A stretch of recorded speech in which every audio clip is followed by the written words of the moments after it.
Boom. Okay. I guess this is happening. Okay, yes. Now we're officially live. Hooray for everything. Nah. There we go. Let me make a So when post. people watch your stream, can they hear the other people besides you? They Yeah. very much should, unless I've done something wrong. There was one night way back when we did Iron Sword 3 where I completely cocked it up and it was you could only hear me. I usually do at least a bit of a sound check. Yeah, and Metal Man Master was watching the whole time, and he was like, I just thought you were having a great conversation with yourself. Okay, Yeah. I can hear both Goggle Bob and myself, so it should all be good. Okay, cool. Okay. I gotta figure that out because I listened to that stream I did with Mars and you can't hear anyone but me. Ah, Yeah, see, that's exactly what happened. is that the Mark of the Whole stream from a couple nights ago? Or Yeah. yeah. No one can know the secret conversation you're having. Yeah, no, I still have the recording of the one that it didn't wind up getting anybody but me, and it, like, I thought about posting it just for the hell of it, but oh my god, it is just, like, the saddest thing, particularly when I asked Beat a question about rappers at one point, and no. it's great because I'm like, oh, that's interesting. Ah, yes, of course. I mean, that I never could count considered as that. surrealist art at that point. So I'm sure what I need to do is going to depend on my setup, but what was the difference for you that caused it to be bad? Oh, very simple. That night, I mean, this was a while back. I forget even what was the other. This would have been like a year or two ago. Yeah, but I can't remember what exactly was. We had two different streaming services. One was Twitch. What was the old one? Fanboy, do you remember? Smashcast? Yeah, What you're Smash. thinking of? And we were using that. We switched between the two because the Twitch just happened to have so much lag. And in between the two, somehow I had managed to, the feed, the audio, what I have set up on my end is that the audio out is technically everybody else talking. And when I switched feeds and I had basically jumbled the wires, the audio out went to a different channel. So I was hearing it where I was, but it was not being. It wasn't what was set to be recorded. So just the audio out on the stream was absolutely nothing. Gogglebop? Yes, Why is Faye level 60? because I am a filthy cheater. I can't believe this. Not to cheat. Now I'm trying to work out what this third save file is this week. Yeah, I'm excited. You missed last week when I found out that we have a debug item that made everybody learn their death blows instantly. This is the worst. I can't believe you're this concerned about the integrity of the level curve. You're supposed to grind those out in misery. Let me tell you. We spent like half the first stream trying to work out how you even got them. There was back reading. Yeah, Listen, we gotta go back to those 1998 records. Fun fact about Xenogears, I never have for real beaten this game because I got to the last dungeon, I got to the last save point all on my own, and I got completely destroyed by Deuce. And, oh, excuse me, spoilers. And so at that point, I already had a Dex drive, so I just downloaded, like, Maximum Gears online, and it was like, now I'm going to watch how the game ends. If they didn't want that to happen, they would have made it so that your stats had any influence on what your gears did or were capable of. The sad thing is that I had ground, whatever the thing is. Ground. I usually say ground up. Yes, I ground up a whole lot of money in the underground area that you have an option for buying stuff from what's his name, Joe. Yeah. I had even done that and got no. Wow. So I was just sad. Oh, I need to rebuy healing items because I blew through those last time. Wow, look at all that money. Yeah, where did that all come from? Oh man. You must have fought a lot of Sandmen. Just chilling, fighting Sandman. Wait, speaking of things that ain't right. That For a brief moment, it brings up every character when I bring up the item screen. Yeah, that's cool. Yeah. yeah. I Those broke are. the game. Consider this a preview, I guess. I forgot some of these people. Also, both Emeraldas are there. That's powerful. This is Consider not- this this is a break in the time stream. It's just a little preview for the viewers. This is Chrono Break. Yeah, you know, Don't it say just that. continues to contribute to my theory that this is a Chrono game. Yeah, which, by the way, fanboy, I want you to know that once I finally get the for real Let's Play of this going with like writing and words, I'm vaguely stealing your ideas, and I hope you don't mind. That's fine. I feel Isn't like the point of me being on here is to have ideas to steal and talk about? there you go. This is true. But my basic thinking is that what I want to do is analyze each segment of Xenogears, not from what's coming, but from the point of it being its own kind of where did they steal this time capsule? Because I'm not saying that Xenogears isn't original, because it is absolutely the most original game that has ever happened. It's an original mashup of many different concepts. But yes, that's exactly what I'm thinking. I'm going to analyze where these various... So that's why you were from. strident about Furby influence. Yes, it's lukewarm. What year did Furbies come out? Would that have been possible? God, I want to say it was around then, simply because I remember it being compared to a Furby much when it was released. First available in 1998. I think it has to predate those, just by virtue of when it would have had to have been implemented. Probably one of those weird coincidences where they both kind of I became can't believe popular. everyone had an all-nighter where they watched Gremlins 2 over and over. It'd be really Just imagining Choo Choo speaking with Howie Mandel's Gizmo voice. Here's our little We all needed a mini Pope. poke. Pocket-sized. Oh, you actually get to name Choo Choo. I forgot that. Oh, man. So are you naming him Furby? I'm This sor- is about Furbies now. Oh, I was about to say, I am sorry that Beat is missing this, because we get to Oh, dear. name that thing I posted Oh, about. don't let Beat name it Fucko again. I wasn't going to say that because my mom is in the room and I'm not allowed to say that. But I am implying that as hard as I can. Don't name it Fucko, please. Please, I'm voting against that. that. Fanboy, you have no voting rights under ape law, under bone law. Choo Choo's a good girl, and making fun of her is passe. I disagree. I have never made fun of her before in my life, so I feel like I should get all when this game come out? 1998. Okay, I have 22 years of making fun of her to catch up on, so let's go. Mm. I don't know if I believe that. I know literally nothing about Xenogears. It would have been impossible for me to make fun of her. That doesn't check out. You make fun of things you know nothing about all the time. That's true, but I never had context to make fun of it properly. My insults would What have are been you wrong. doing? I just saw the word Chuck and I was very concerned. I saw Chucko. I could see Chuckles. Chuckles. Pass. Poshel. Poshu shoot balls me ahead. Oh, shoo!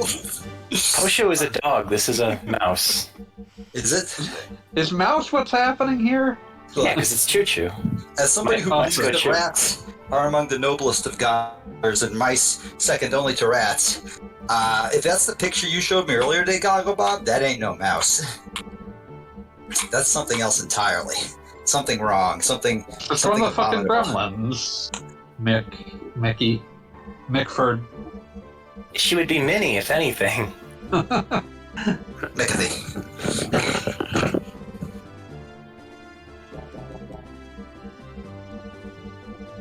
This is gonna be the. It's gonna be the entire stream. No. This is giving me such anxiety. Oh no. This is gonna be like when you finally chop these up. It's gonna be an entire video. Rangers against Gadget Erotica. Oh god. Chupa? Chubal. I'm just having fun now. Somebody give me a legitimate name for Choo Choo. I think her name's Choo Choo. Her name is Choo Choo. Also, I thought you were gonna put like Chupangelion for a second there, and I was confused. Ooh, there's a thought. It's a bad thought. You might run into the character limit with that one. I can't believe they failed us in this fashion. No. I guess we'll just go with Choo Choo. I can't remember where the space is in this. By default, it uses a hyphen. Yeah, that makes sense. Okay. And a second capital C, if you really want to know. Oddly enough, that I remember. Choo Choo. This is the less malevolent Choo Choo I saw in 90s. I see we've decided to be boring and lame. Her name is Choo Choo. I'm sorry, but that goes against everything I believe. You don't even know who this character is. You brought I that know. up like 3 seconds ago. I know that I looked at it and saw a face that, God, it says nice Chew to meet you. That tells me everything I need to know. Wherever you go, I shall go, Chew. Beat, I'm gonna level with you right now. This character is gonna be in like 3 scenes total. Okay. And one of them is going to be dying on the I was cross. about to say, but one of them is Yeah. inordinately memorable. Like I brought this up before the stream started, but basically, like, my thought process was, if it weren't for Choo Choo dying on the cross, I would literally forget she was in the game. That's messed up.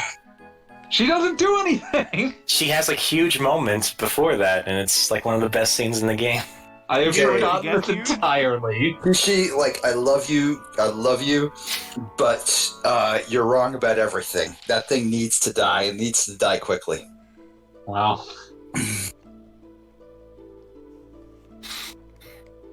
I guess I should just go. No, don't go. I got Use the the highlight of my week. Nah, you're good. Hopefully, if we're still going, when you're done. We will be Okay. here when the G virus is eliminated. If we're still going when you're done, feel free to jump back in. You are always Thank welcome you. on the stream, Kishi.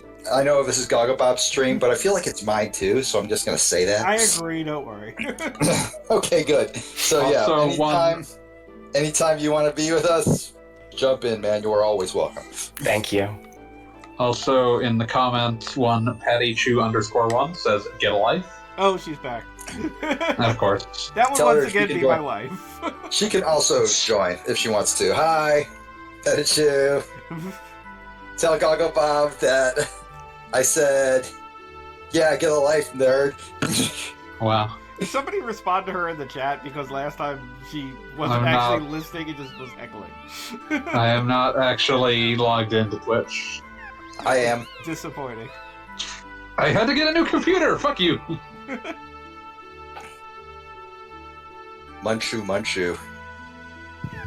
It eats spice. Seems Presents. easier, really. Okay, like, I'm willing to accept that Choo Choo might be a good character, No. but whoever is writing not her really. dialogue is a monster. Don't worry, she's like barely a character. Like that's the point I'm making. She is in maybe 3 scenes. I was about to say, she will return in like 15 hours. Okay, well, I will. Until be then, it excited. will be very easy to forget she exists. It's like Kate Sith in Final Fantasy VII. Then Kate Sith is much funnier, but yes. And also, I had him out of the party for so long that like I actually had to like stop and remind myself who this guy was when he was dying for my sins. No, that wasn't for your sins. No, just to make sure you could get the materia. Well, Wasn't like the gimmick, no, the temple is the interior and it shrinks the more you solve the puzzles. So Yeah. So they send in the robot to die, and the robot gives a philosophical speech about how, like, it's a robot, so it can be replaced and will be replaced, but you'll still be losing this original cave set. Or I don't know, Ketchi, as the case may be. I can't believe, like, in the same game where they then make, to say the least, a big deal about another death, that they basically skewer the whole concept. Yeah. I mean, this is more like a philosophical, like, well, what is the Ketchi that you've spent time with? Is it the operator or is it the robot? But I mean, I assumed it was the robot, but I assumed it was the operator, I should say, but I guess it kind of was the robot, only a little bit. yeah, like that's the only thing that's bringing forward. There was a plan at one point for FF7 to end with a lot more deaths. Yeah. I mean, it kind of did. Like at the end, the only ones alive are the dog. Well, they kind of like doubled back on that, and only Kazushige Nojima considers that to be the true ending. Like, I mean, yes, there is the Advent Children, I suppose. Well, I don't even mean that. I mean, like, other people who worked on the game disagree with him about what that ending means. Like, he's the one who's like, oh, the happy ending of FF7 is that people are gone. So he actually believes that the It's also the happy there. premise of Ectova Dolphin. It's unclear if that's still what he believes, because he's written his own sequels to FF7, but yeah. But what I was going to say was, yeah, there was a period in that game where the intention was that the High Wind would get shot down when you went into Midgard the second time. Excuse me. How's it die? And anyone you had left in there would be dead. And did you have an option of taking anybody more than No, you had the 3 characters that you took with you, and those were the ones that were alive. Well, I remember there was like an oral history about the development of 7 on Polygon a few years back, where they brought this up, and one of the funniest like things I ever read during that was that it was like, well, someone brought up a story where like that draft was being kicked around, and they were having a discussion with Nomura, who was getting like really pissed because he's like, no, Aerith dying doesn't mean anything if we just kill half the cast right at the end. that I do have to admit would have been interesting. It would have been interesting. I don't think it would have been good. Well, I mean, it's the kind of thing where it's kind of interesting to think of the idea of the finale of Final Fantasy VII being keyed into your final party. Yeah, but I mean, I don't even know how they would have constructed such a finale as well, because it would have had to have been very different. Like, you wouldn't have had a way to the Northern Crater in that version without having to key in an entire another, like, quest or rearrange the entire planet. I mean, it would have been very appropriate and thematic to start in Midgard and end in Midgard. Yeah. Yeah, but then you'd have to, like, completely rethink how that ending works, too. I mean, they could have just shot Sephiroth from Midgard. They fired the cannon. Like, that's not the problem. But been good at it. Yeah, like, you know, if they sucked less. What if this game just had no final boss? Is where you're going from here? Well, I mean, at least the final boss wasn't the threat that you thought it was, in a manner of speaking. Well, then it becomes like an issue of there's no, like, end of Cloud's character arc, so... I mean, kind of. I mean, they could have Cloud just kind of, suck. like the theoretical I feel like Final Fantasy VII Remake really brought this into focus. The theoretical beginning of Final Fantasy VII is very much focused on Shinra and the fate of the planet, and oh my gosh, you know, what we are doing to make our lives better is draining the world, and we're trying to stop that. And essentially, business fat cats are draining the world. And then it becomes about 2 guys with weird hair, eventually. And when It's a little more complicated than that. Granted, but, like... I admit I don't feel like being reductive in this case. But, I mean, I do feel like it is, like, very much a story about the planet in the beginning, and it's almost a planet against an entire group that almost seems like, how are you going to change an entire planet that is relying on Mako energy? And then it eventually becomes something with, well, everything will be better if we kill that guy who doesn't have a shirt. I mean, it's more complicated than that, because in the process of fighting that guy who doesn't have a shirt, you destroy essentially all of the infrastructure that, like, keeps the Mako energy flowing. Yeah, which is why I feel like that was sort of the important part of that process, which I could see the big climax of the game being, you know, not necessarily the battle with Sephiroth, which, yes, is being done sort of for Cloud's benefit, but more or less the disassembly of Midgar, which definitely checks out with the final image of Midgar being overrun by nature.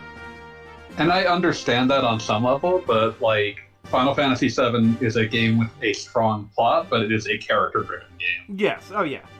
Yeah, no, it's definitely something different in a manner of speaking if you care about the planet or if you care about Cloud.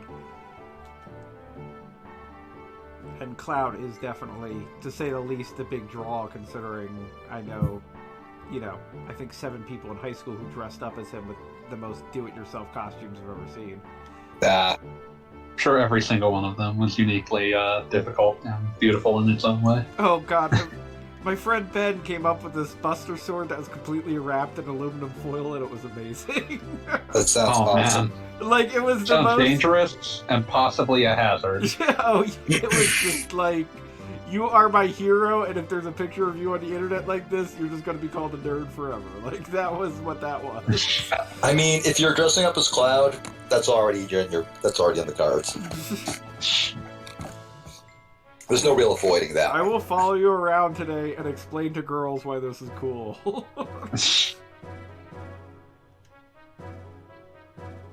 But yeah, Xenogears is happening.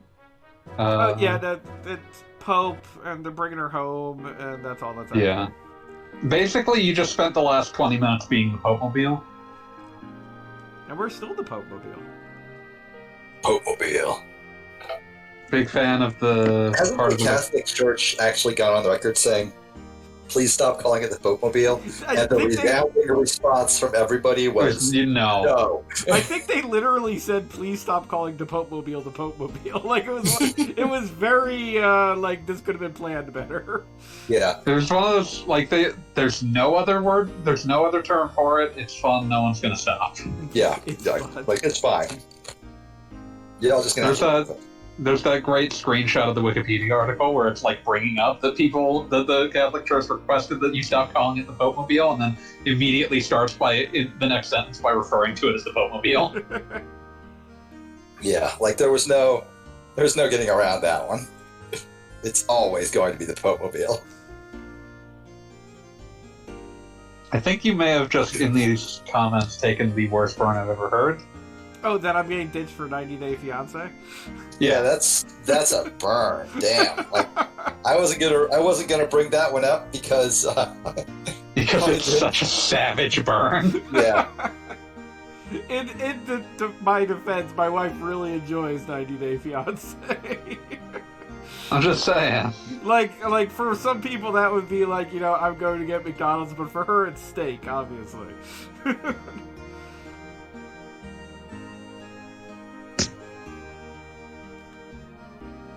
My dear wife, ladies and gentlemen. Could not find Xenogears interesting. I don't blame her. I mean, yeah, relatable. I mean, Beat can't either, so... I don't think it's a bad game. I just think it's that wasn't the statement. Game. That wasn't the statement in play. I said that you couldn't find it interesting. Oh, yeah, no, that's totally fair. I am but a man.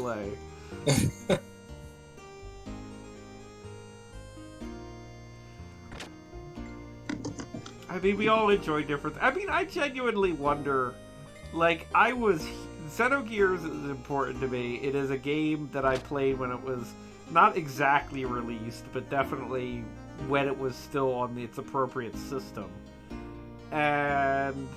Like, I genuinely... It wasn't weird to be playing a PS1 game at the time. I was about to say, that's the thing. If I came back and looked at this, like I can, as a video game nerd, look at it and say, like, oh, this is very good sprite work, and I like what's happening here.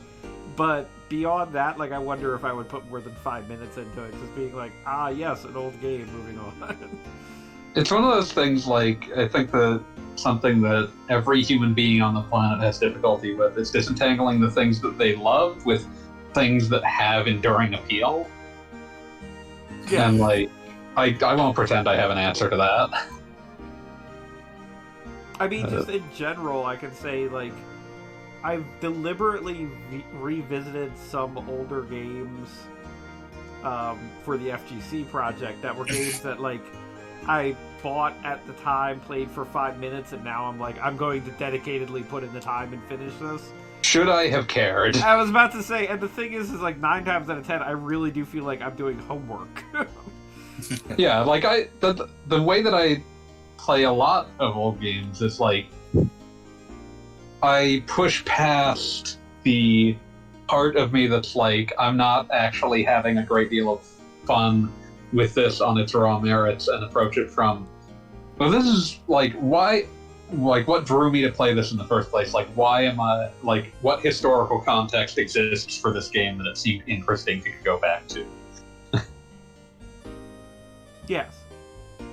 Yeah, well, I mean, in a matter of speaking, that's the entire point of the FGC, that just, like, at least every video game has something about it.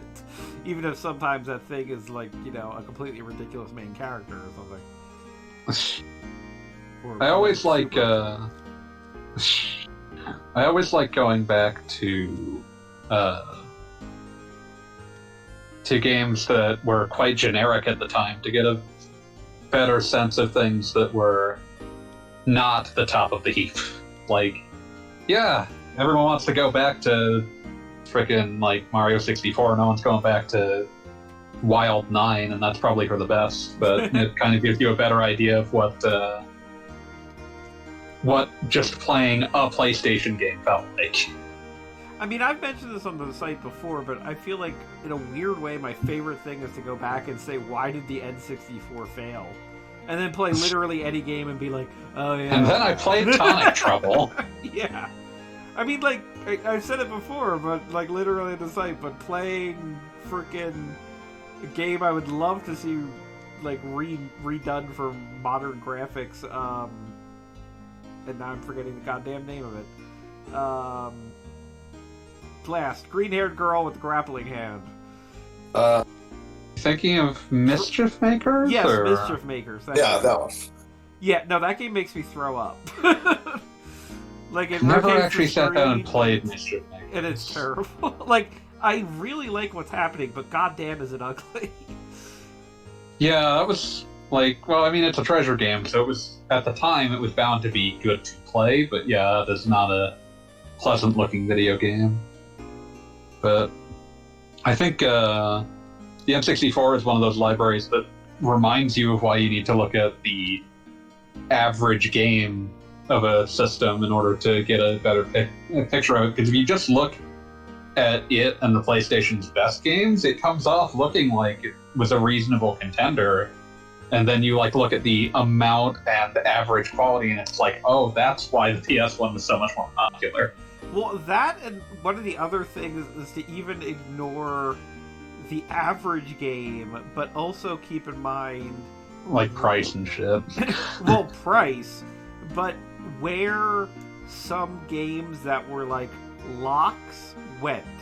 Like, there was the Mortal Kombat franchise, and you're like, oh my god, Mortal Kombat, I'll buy the latest Mortal Kombat game. And then Mortal Kombat Mythology Sub-Zero happens. To be fair, that's on both of them, and it's terrible. Oh, granted, but Nintendo, like, made a big deal about it. Because they didn't have a lot of other games to sell you. Yeah. See, also Mission Impossible. I got a lot of advertisement, which is kind of weird to think about now. That's one of my favorite bad games, Mission Impossible 64. How so? It's kind of to do a mix of the concepts that would be better implemented in GoldenEye and Metal Gear Solid. Like it has the objective GoldenEye mission structure, but it's theoretically like a third-person shooter / like spy thing, so it has a bit of that, like, there's some stealth and puzzle solving in there, and it's bad at both of them. I But mean, early it's game weird. stealth, just a heads up, is like the thing I hate most in the world. There's a very good reason that Metal Gear spent a very long time being top down. Yes. But It was top down until actually, like, sort of like the second release of 3, right? yeah, because people Yeah. got real pissed that it was still top down with 3, so they finally instituted it. And 3 is where it made sense to not be top down anymore. It was so they changed that in Subsistence, I believe. Yeah, Subsistence adds a 3D, quote unquote 3D camera, and then they actually took out the bird's eye view camera on at least a couple re-releases. Really, that seems like an odd choice because it's just a camera positioning. It can't be that much more effort, especially since they already made it. I think the weirdest thing and the most tragic thing is that they then became married to that camera in places where it didn't make sense. Like they made like Portable Ops on and Peace Walker on PSP, and neither of those is at all suited to being a PSP game because they both try to have the subsistence camera, and both of them would have been, at least on PSP, like Peace Walker when it was ported to 360 and PS3, played perfectly fine. But on PSP, both of those would have been much better suited to having a top-down camera, but that was the past, so they didn't do it. Yeah, the Pope is at the cathedral now. Yeah, incidentally, something that I've never really paid too much attention to in this game, but I mean, they talk about her mother being like a holy member of the church, and like, are these distinctly nuns that fuck? That might be possible. I'm not sure. I mean, if there's like children, it really brings this to attention. Like, is it like a hereditary line for like being the Pope in this? Maybe. I don't remember if there's ever anything that really goes into how this works. This might actually be explained somewhere, and I just don't remember. Oh, I'm sure Perfect Works has like a freaking genealogy chart. I mean, somewhere in the game. Perfect Works is an interesting resource, but you know, I would prefer to rely on things that are actually in the game. I'm barely exaggerating when I say that in approximately 2001, 2002, I'm pretty sure I would have literally killed at an anime convention for Perfect Works. People were really obsessed with Perfect Works because, like, the concept that they laid out all these games, and it's like, well, they kind of had, like, a pitch for what each of them might have been. Yeah, I mean, even when they tried to do Xenosaga, it was pretty clear, like, they had no real idea how all those would actually work out to be a game. Yeah, like, it was basically just like, well, if we made more Xenogears, these are maybe what we would have made. And it's all stuff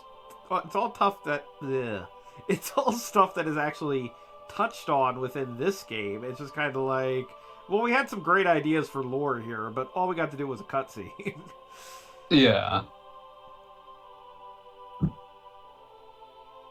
I'm not even sure, like, how much some of those ideas would have stood up to being full games, but... Well, I mean, if you really want to get into the weeds on my own, like, alternate universe fanfic where Xenogears was super duper popular or whatever. And there's like 5 million of them. Yes. I think if unlimited resources, I think each one of those would have been appropriate to a different video game genre. Like, that's fair. Like, episode 4, the one before this, literally takes place during a war that pretty much sounds like your stock standard Fire Emblem of today. Like, it's like all the different kings and journeys and whatever the hell. And, like, that would totally be the appropriate way to do that. And then there's the episode where that takes place in essentially a pastiche of our modern times. That honestly, that's I feel a third-person shooter. Well, it could have been a third-person shooter, and I also feel like the way they present it and the way they talk about it, I swear to God, they just wanted to make their own Snatcher.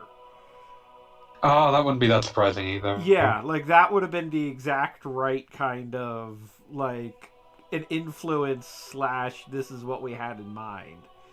And I'm pretty sure that would have gone exactly like that. For some reason, this hallway rings heavily in my memory, and I don't know why. Well, I mean, they're about. I think Sorry. we're leading up to another one of those random like lore bombs that we're actually kind of vaguely alluding to here. Yeah.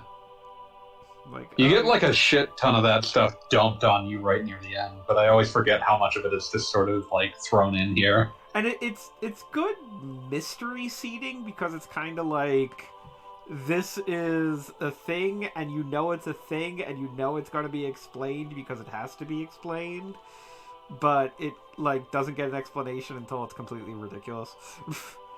Yeah, like there's just no. I mean, the second half of the game is so profoundly truncated that. I think I remember liking the camera angles here. There's some interesting ones. Yeah, you can go full 2D.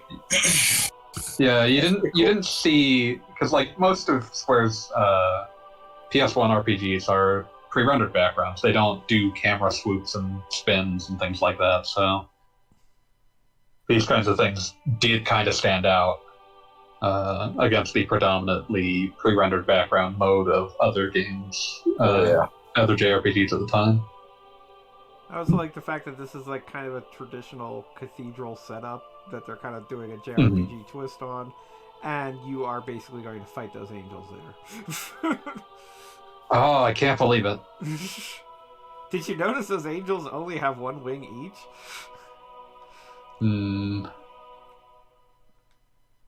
One. I'm beginning to think that this church might not be all it's cracked up to be.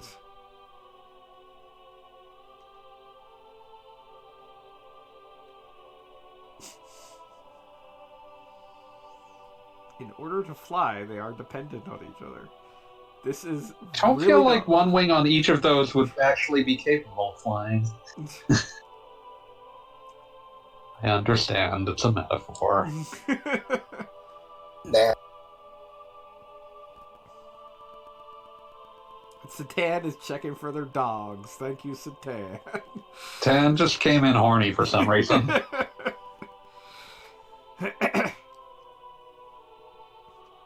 It's like, dude, what are you even talking about? Under normal circumstances, you're confusing, but this is just weird. Could be either, or even both. Now I see. He is an amusing fellow. I think I was like thrown, like not really thrown, but like every time that I read Nissan, I started thinking about the car company. I think that's impossible not to do. It was slightly regrettable.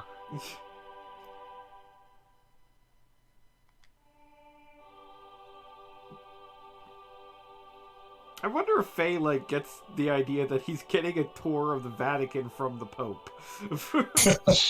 That is pretty cool. You should feel pretty honored right now. I know, and he's just kind of like, oh, my weird doctor friend is talking about angels having sex.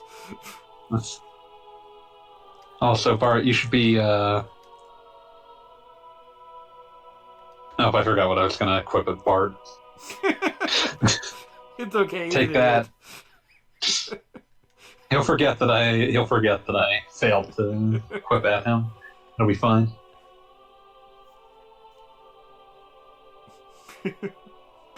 Bart's a supportive guy. He'll just be like, "It's all right, man. You'll get it later." He'll burn me later somehow. Don't worry, man. It's cool.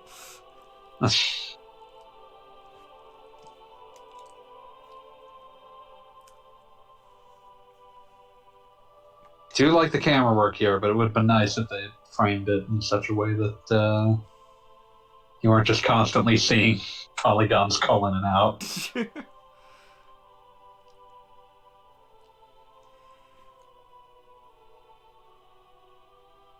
Also, since I'm watching this Sprite a lot, I like that the Pope wears little, like, schoolboy brown shorts. Doing AC/DC.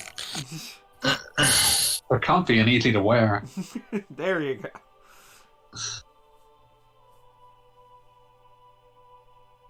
I choose to believe that this sun just burned this into the carpet and like it wasn't always like that. That makes sense to me. I mean, it's like a 400-year-old carpet and it's just kind of got marks on it at this point. Not allowed to use the vacuum. It'll destroy the precious small amount of glue still holding it together. I choose to believe this is a world where they have invented giant fighting robots, but they haven't figured out the vacuum yet. Makes And sense. why are you wasting your time on it?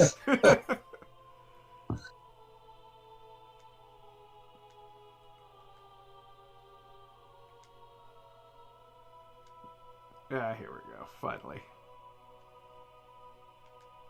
Oh, Lord. Lord.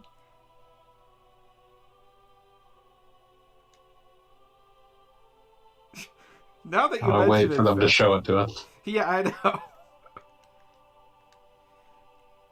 It's like, hey, Faye, I know you've met like a whole one woman since you left the village. But just because you're seeing a painting here doesn't mean that she's exact. Okay, yeah, she's exactly her. Yeah, it's just her. She's wearing a Zohar.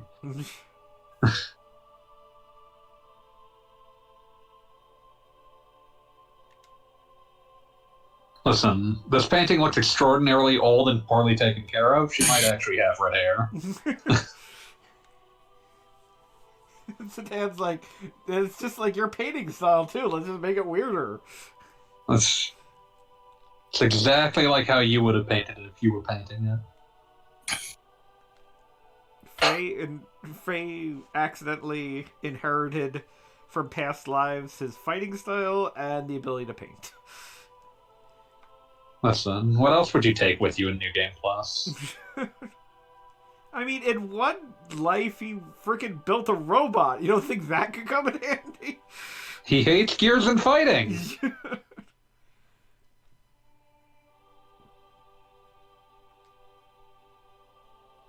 Or it's got that George Washington thing where it ends at the bottom right. The artist just got bored at the end. It's like, it's just like, I mean, I hate filling in those like last few lines or whatever. Nobody. I mean, it's mostly done anyway. You can tell, like, you can see her face. It looks good. Like, the at the bottom right, who gives a shit? I mean, like, maybe he's gonna sign it and just like, no, I'm not really into this anymore. I'm gonna go make a bitchin' carpet. How do you feel about the Zohar?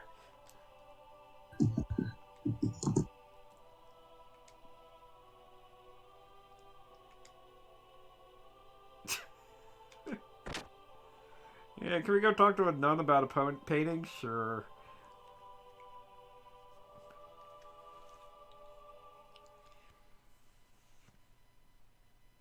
One last glance back. Oh, I'd forgotten the ridiculous detail that Faye apparently had the same clothes in all of his lives. Listen, he's got a style he likes. Just stick to it. Look on.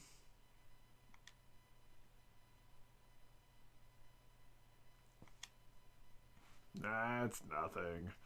I'm just remembering memories I can't possibly have. Don't worry about it. Whee! Jumping around the church. Listen, it's just his imagination getting away from him.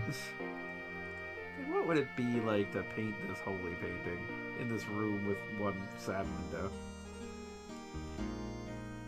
Sun in my eyes at all times.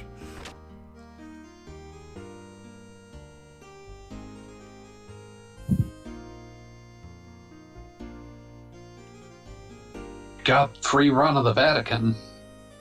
Yeah, just jumping around the library now. Please stop jumping. Please No. respect the books. No. So you got a ladder here? What's up with this ladder, huh? You think you can look for her up there? Perhaps it is our fate to be forever in discord.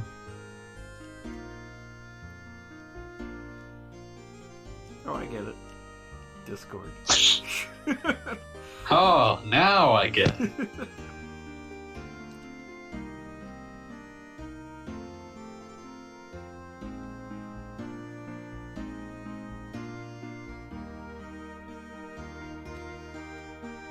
There is nothing more exciting than talking to nuns in a church. Ladies and gentlemen, I apologize if you're tuning into this stream.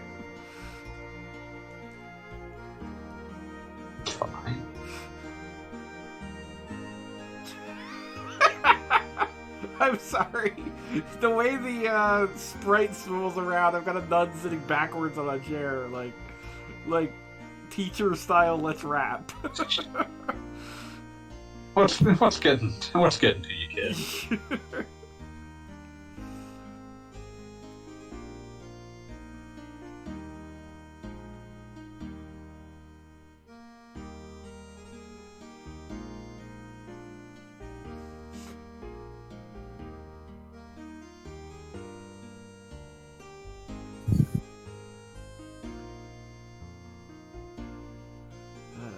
Talking to a nun named Agnes.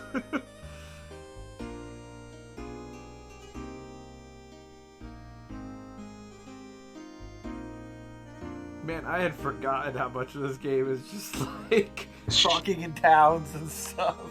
Like everyone talks about the second disc that, like, you know, sit around and wait, but they just kind of hide it slightly better in the beginning.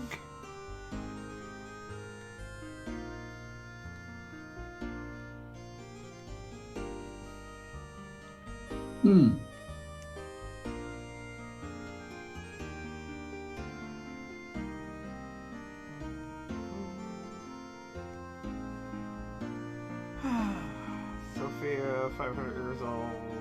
She owned a Nissan. Yeah, we got it. Moving on.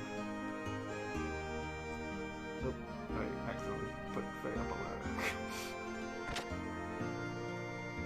ladder. Alright. We introduced Choo Choo. We learned about some 500-year-old nun who is not at all the reincarnation of Ellie, or what's the word they use before reincarnation? Unincarnation? Like Uncarnation. De-incarnation? Video games make me learn words that don't exist. They're full of them.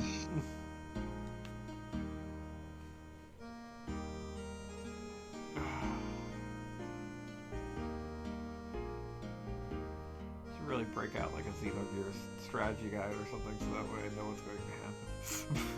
Nah. Do you have one? A physical one? I'm curious. Was there one? I mean, I feel like there. I feel like had to have someone been, must right? have. It was a major It was a major Square game. So. I mean, as I found out recently when I was doing the article, apparently in Japan there was even an Urgai's or Einhander strategy guide, which I'm just thinking of like 150-page strategy guide for a freaking shoot 'em up. Xenogears official strategy guide from Brady Games. Of course. Available used from Amazon for $30. Oh, I'm sure there's a PDF I can download. Probably.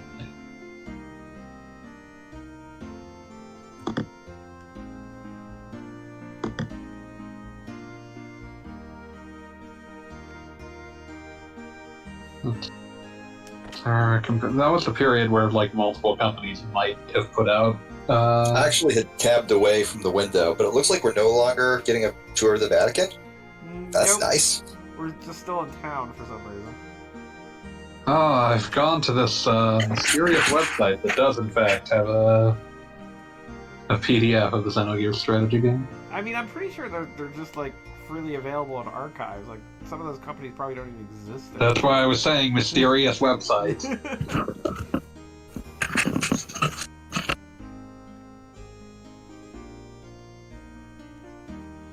Like mysterious website by the name of Google.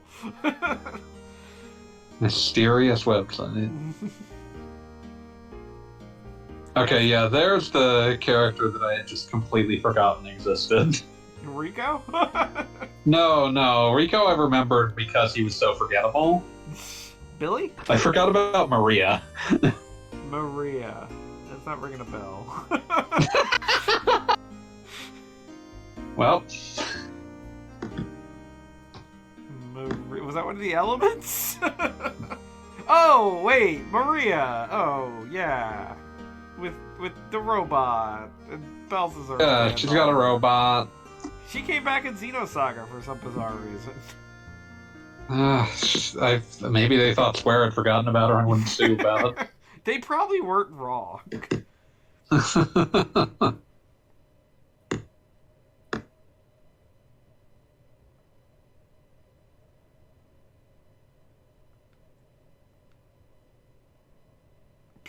The level at which Esmeralda enters your party depends upon the level of the characters currently in your party.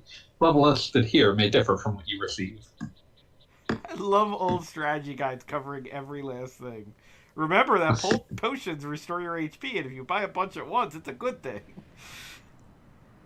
I was always just like terrified of like the kind of mad dash that anyone who had to write one of these had to go through.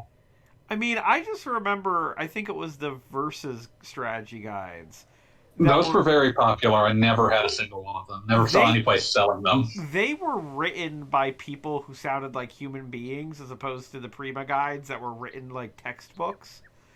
And it was kind of amazing because, like, I still remember some nonsense from those guides. Like, for instance, the Versus guide for Ocarina of Time makes the joke that for doing all the bullshit you have to do with Epona, with the racing and everything, that the reward should be... You turned that one off, that's too loud. Hmm? The reward should be Marin coming back to your hut wearing only a smile. Wow. It was like, wow. I'm playing a Zelda game, but I'm still horny on me. Exactly. Damn. Also, hi guys. Sorry I was vanished for a bit there. That's fine. And also, sorry about me saying that what you probably just heard, that was me referring to a fan that we're trying to turn on. The lighting in this place is... The switches in this place control the electrical ports, and it's a ridiculous mess. Oh, that sounds obnoxious. Yeah. Yeah, so good. Okay, I'm trying to move to a point where my... Okay. Nissan...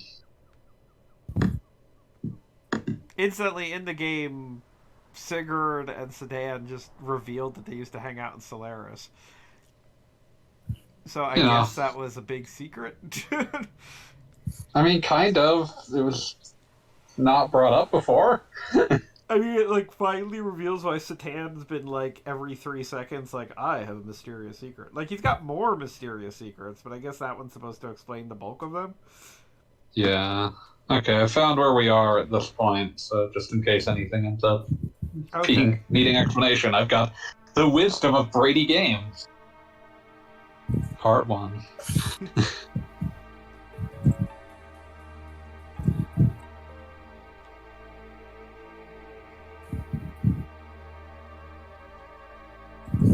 You know, I was vaguely annoyed during the last stream when the castle level wound up being longer than I thought it was, but now we are looking at time. We're almost an hour into this stream, and, like, literally we haven't had a battle.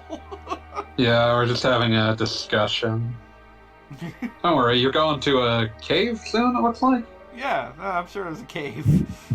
You get to be in a big gear. Oh, that means we have to tune up the gears. Yeah, buddy.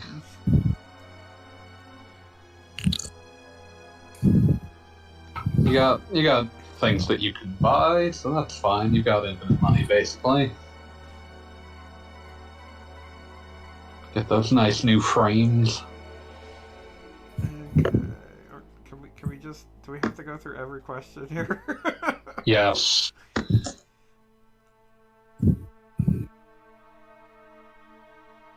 When prompted, make sure that you have Sigurd answer each of the 4 questions.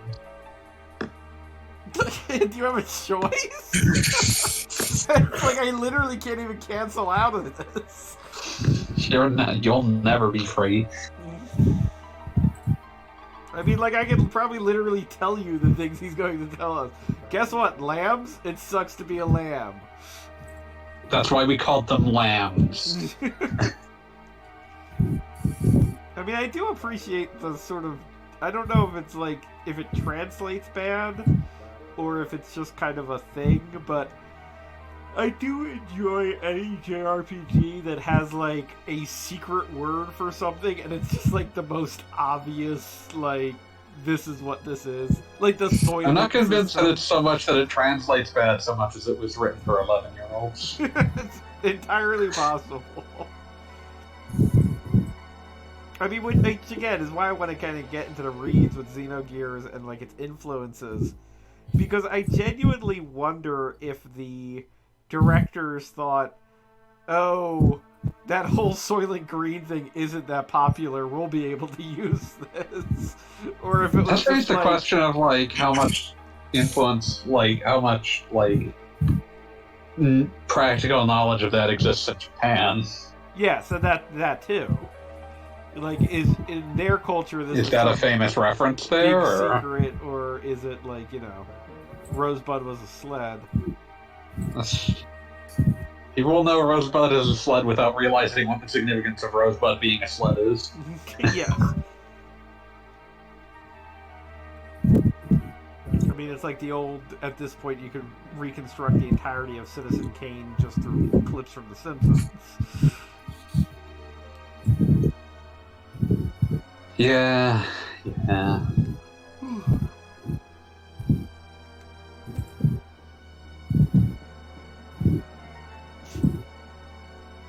It is literally stated that you need something kind of special transportation to get somewhere that is in the sky. I mean, that makes sense. We invested all of our like tech into making robots and not making things that fly. The robots fly. We covered this. How do people keep forgetting that? I mean, kind of. They don't seem to go high into the atmosphere.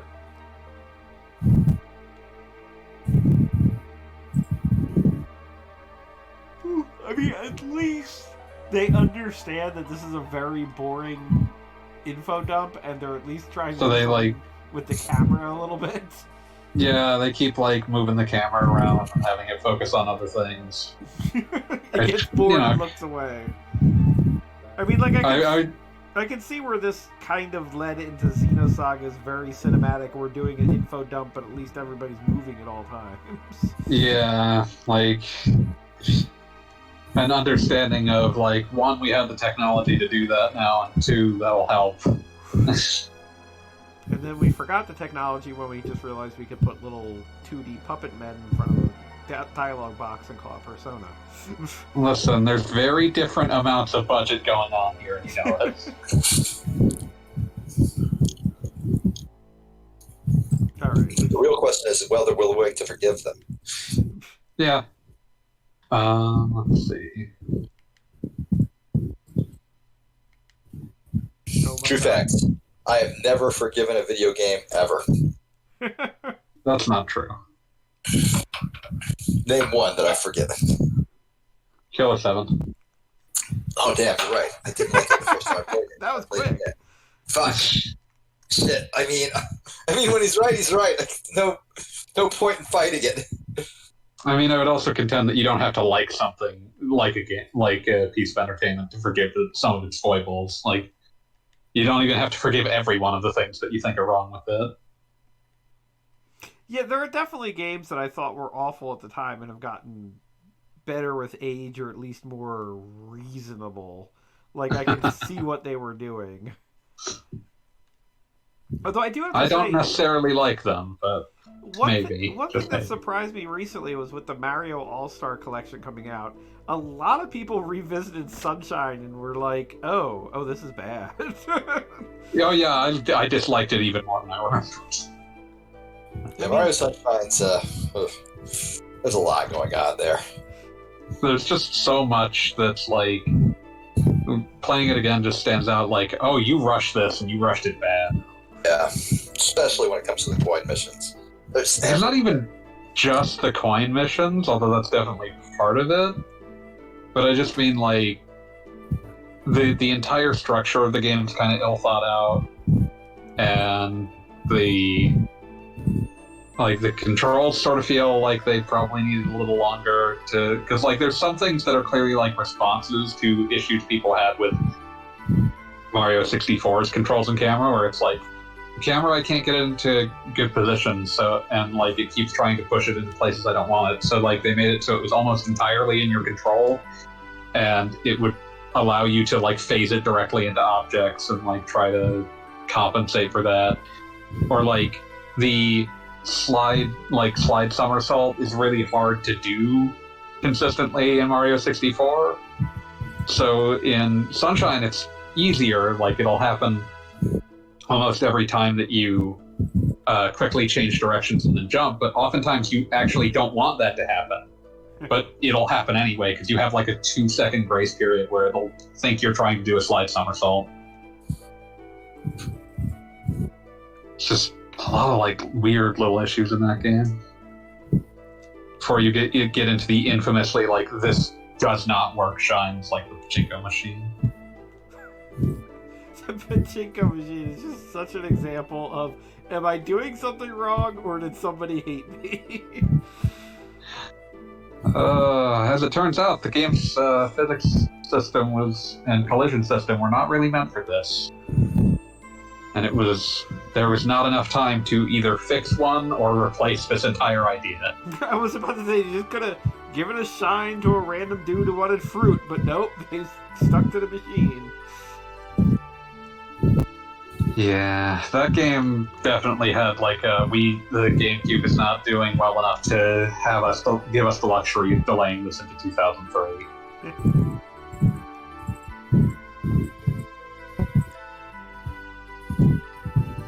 It was a birthday present. It was a very disappointing birthday.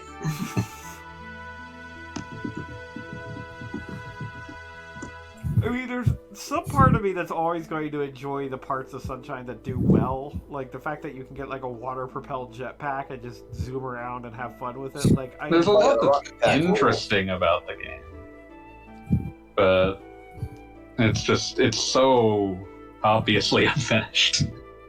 And like some of those other like decisions are just poorly thought out.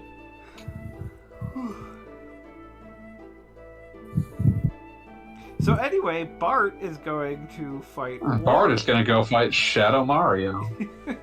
Yeah. He has to get 7 shines, but not 8 in each world.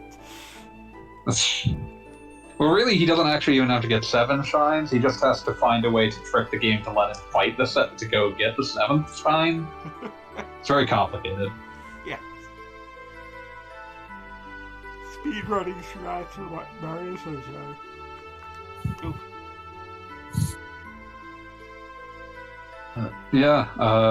Bart's gonna go do something. Do I have to go talk to somebody now, or do I just leave? I think you're gonna have to talk to someone, I see.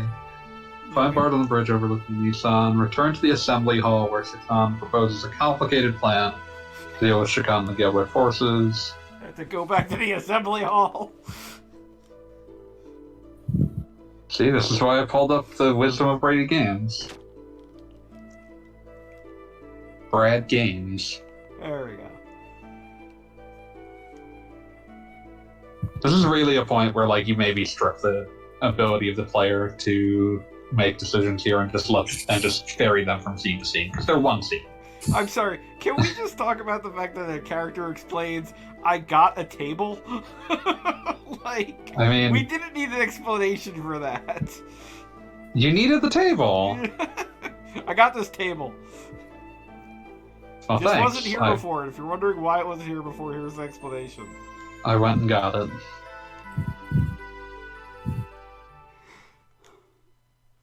Beat, how's the fan situation going? Just fine. Sorry, I zoned out for a bit. It's okay. This don't worry, is encouraging it. We kind of all did. All right, excellent. This is not the most thrilling portion of the video game.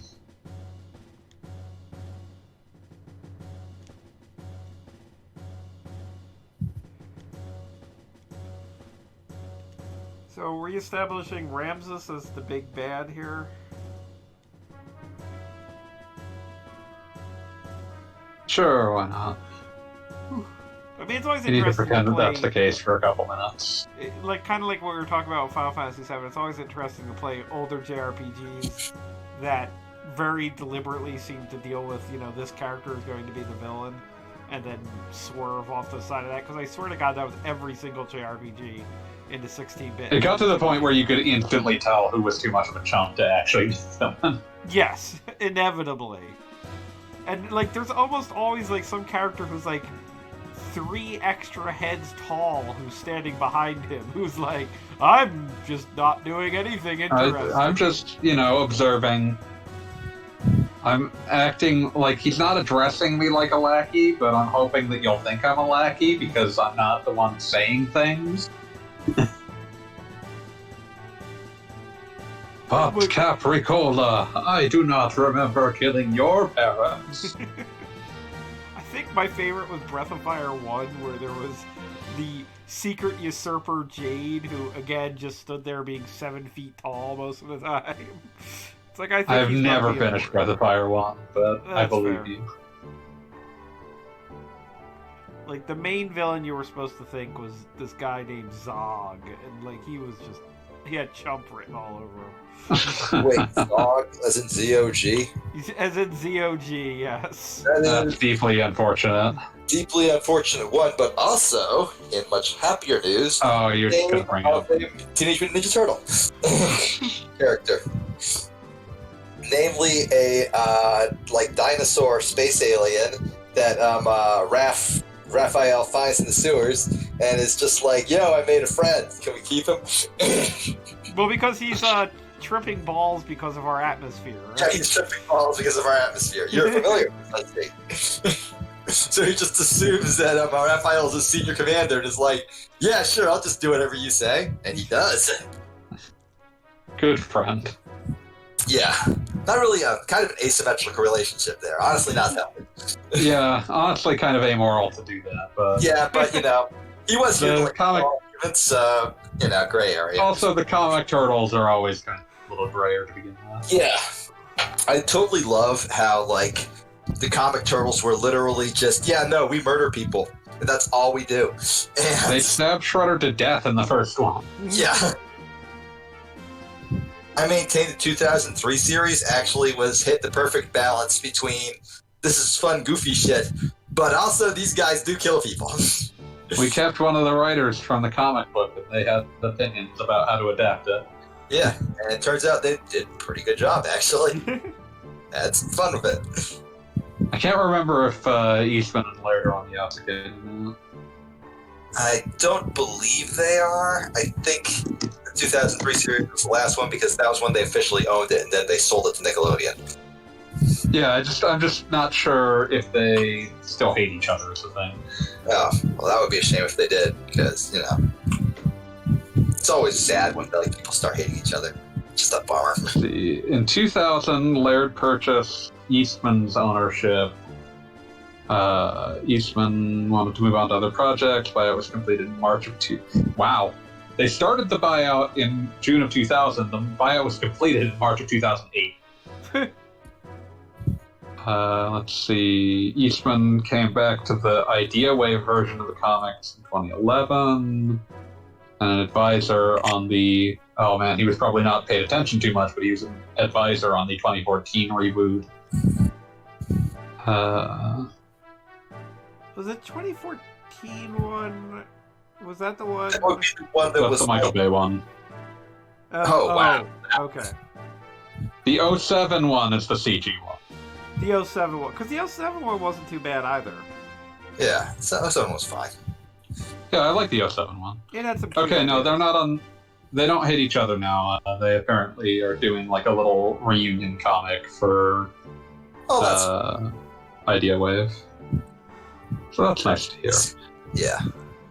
But yeah, People hate each other. yeah.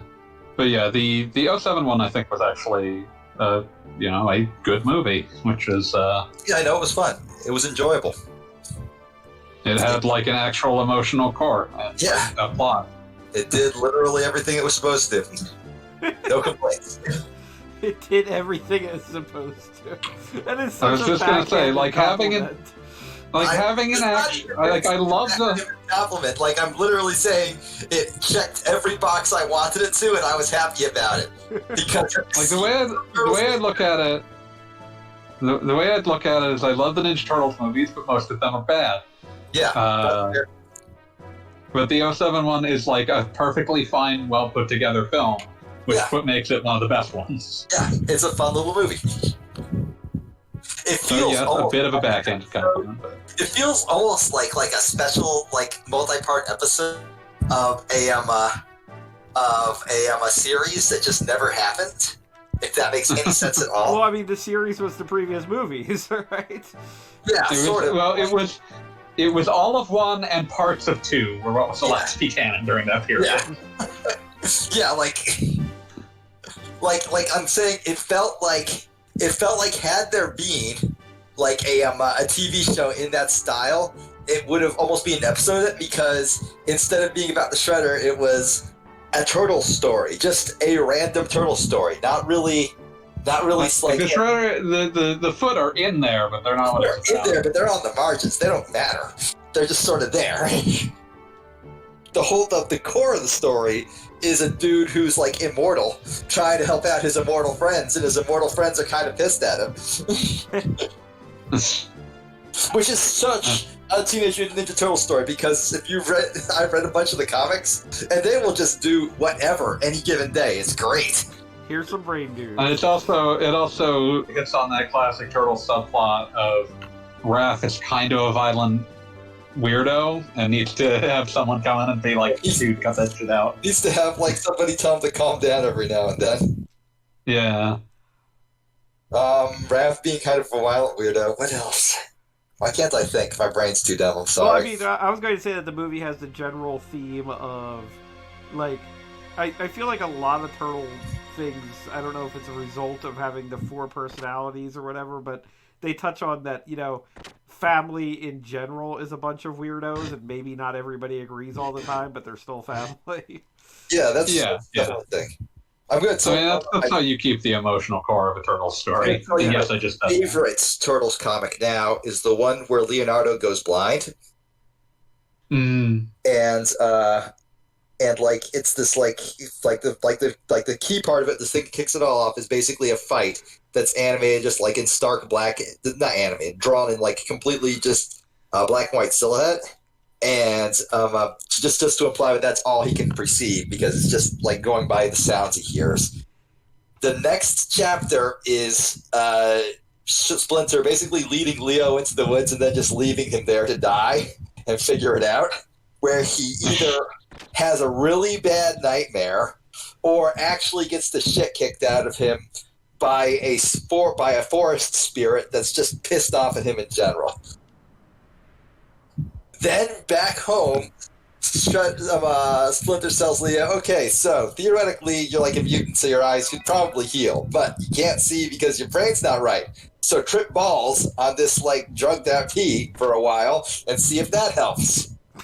Here's some tea. I've laced it with LSD. I put the drugs into this. And Leo's like, so you're saying I should get high? And Splinter's like, don't think of it like that. Think of this as just something we can try. And Leo's like, all right, I'll do it. Whatever. The next whatever you say, Dad. 4 chapters are him in feudal Japan on what might be just a vision, but it's never certain that it's just a vision. He might actually have existed in feudal Japan for a little while. Everybody calls him Kappa, but it's not ever like obvious if they see him as a turtle or as a person, because while they call him that, you get the impression it's just sort of an insulting nickname. It's never made clear if he actually is just a giant turtle and everybody's just okay with it. Like at one point, he has a wife apparently in this reality, and he just like turns to her and says, hey, are you okay with me being me? And she just looks at him and goes, you've always been like that. It's never made clear if he's just like this thing, if what he is. At one point a guy tells him, say hello to the rat for me, and Leo's like, whoa, what, the rat exists in this scenario? You're talking about Master Splinter? Until finally the dream ends and he wakes up and he's like, okay, I guess I can see again.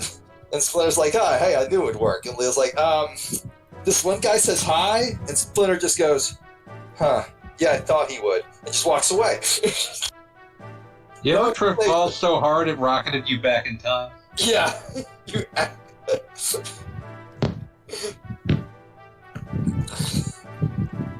Just the entire thing, absolutely refusing to like make any sort of definitive statement on how real anything was. I just love it. It's great.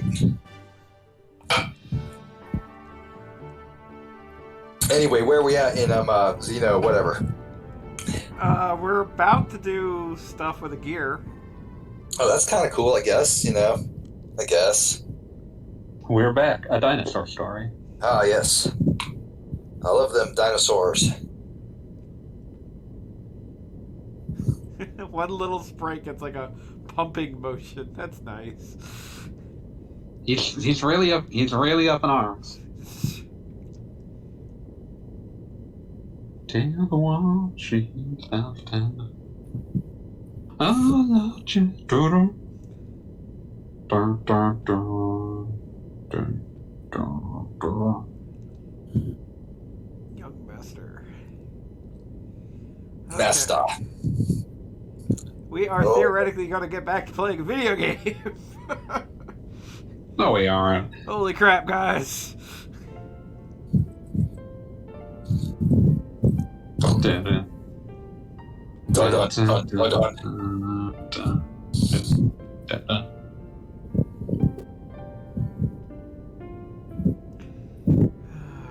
Faye, just give him the robot. No. Get in the robot.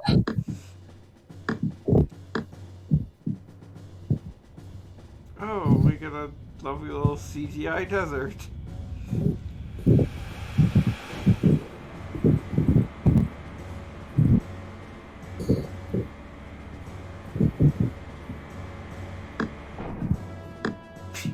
Spoilers, remember when you find out that this whole ship can turn into a robot? Yeah. Yeah. Let's not think about that, though. Somebody animated this well-tell railgun scene and you're going to have to watch it.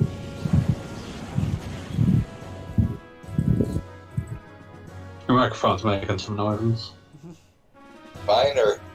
I Yeah. think that's beat, yeah. I apologize. Let me turn off the fan. That should do it. It's cooler in here now, anyways. What's the temperature down there, anyway? Stupid hot. Really? Florida. It's Florida, man. Everything else.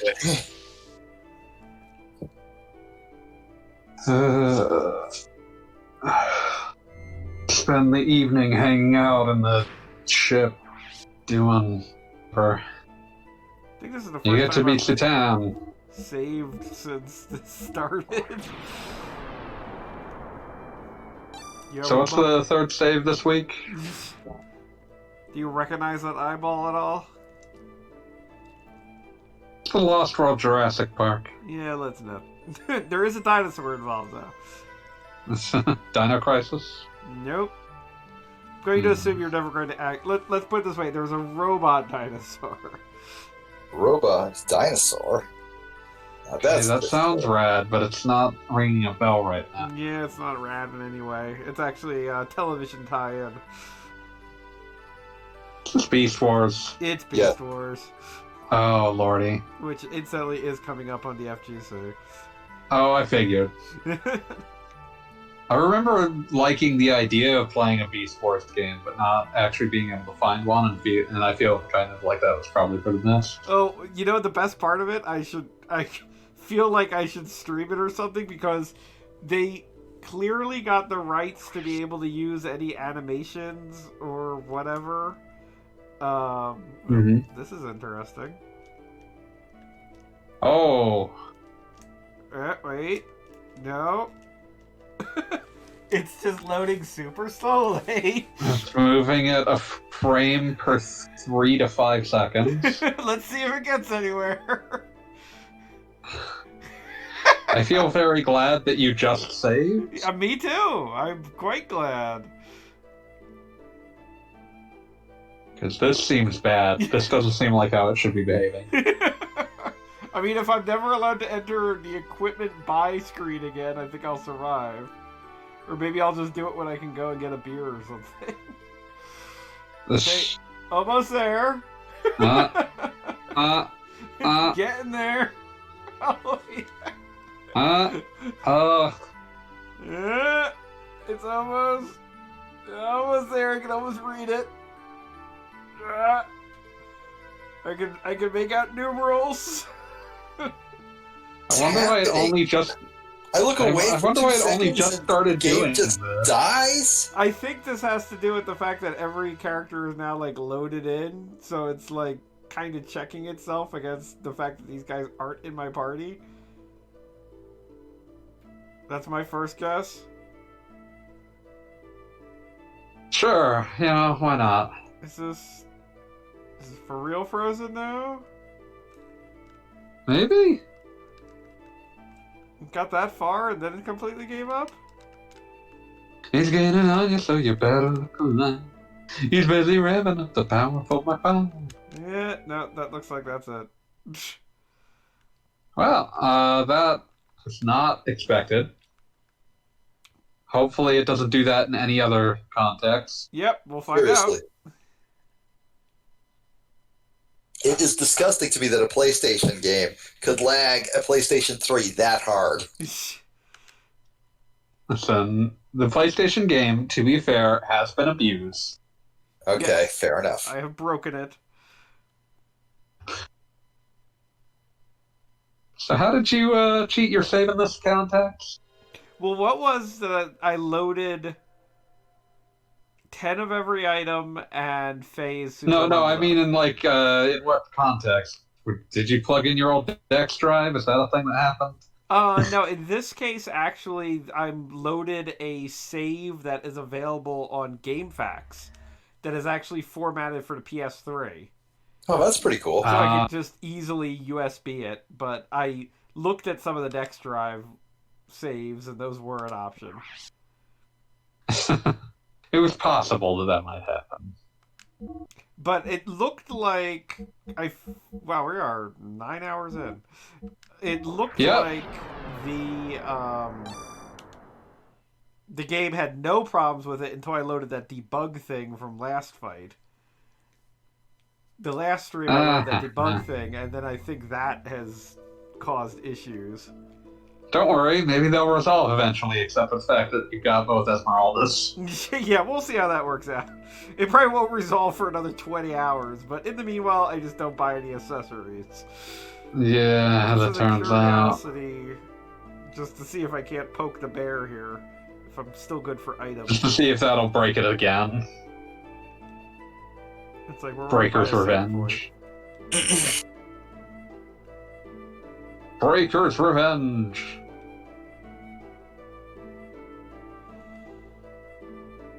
Berserker Barrage X.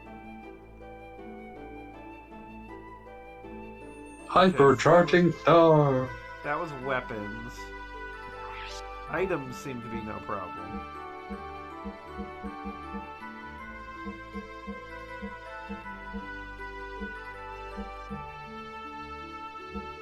Okay, we'll see what happens in the future.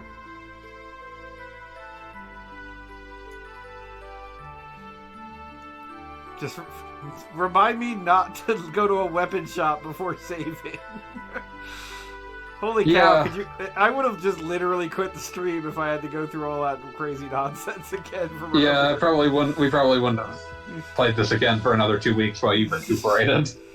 It's like, no, just gonna have to get back up there. Well, I've been saving each step of the way, so theoretically I could just repeat from last week's, but...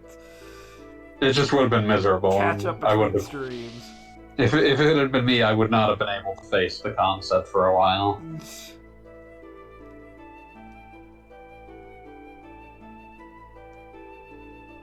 Hey, still got that strategy guide open? I do! What is Satan supposed to do here? Let's see. Alone, when Satan appears in the gun shop, speak with Maison. He has no new stuff since the last visit. Leave the room and climb the ladder outside the bridge to appear on the deck. Faye and 4 companion gears appear at the base of the mountain. Okay. Got it. Let's talk to Choo choo. Choo choo. It's Choo Noisy. Is it some kind of festival? Okay, so choo so far can mean too, as in too much. It can mean you, as in you there. And it can also anything just be that rhymes dropped, with chew. and it can also just be dropped randomly into sentences. And it's also its name. Choo choo. Fuck you, Smurfs.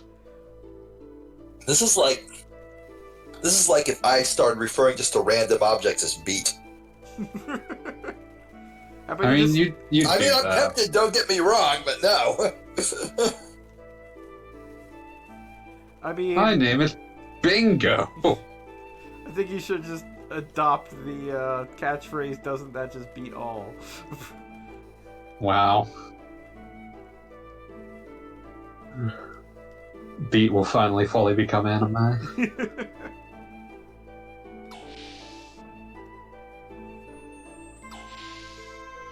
Finally, anime. I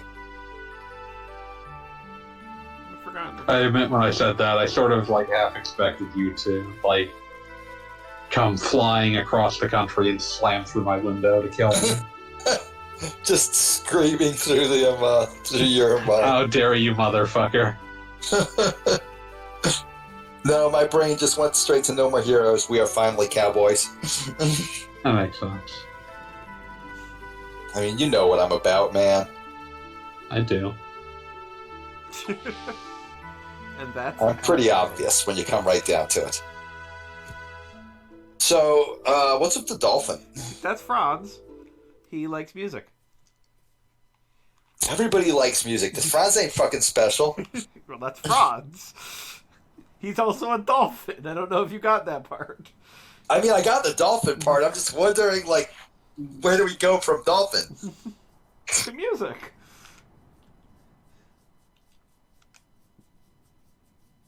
Okay, time to raid a castle. Hooray.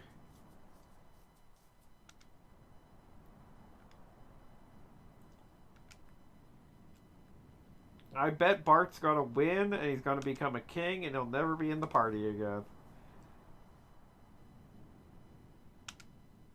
The end.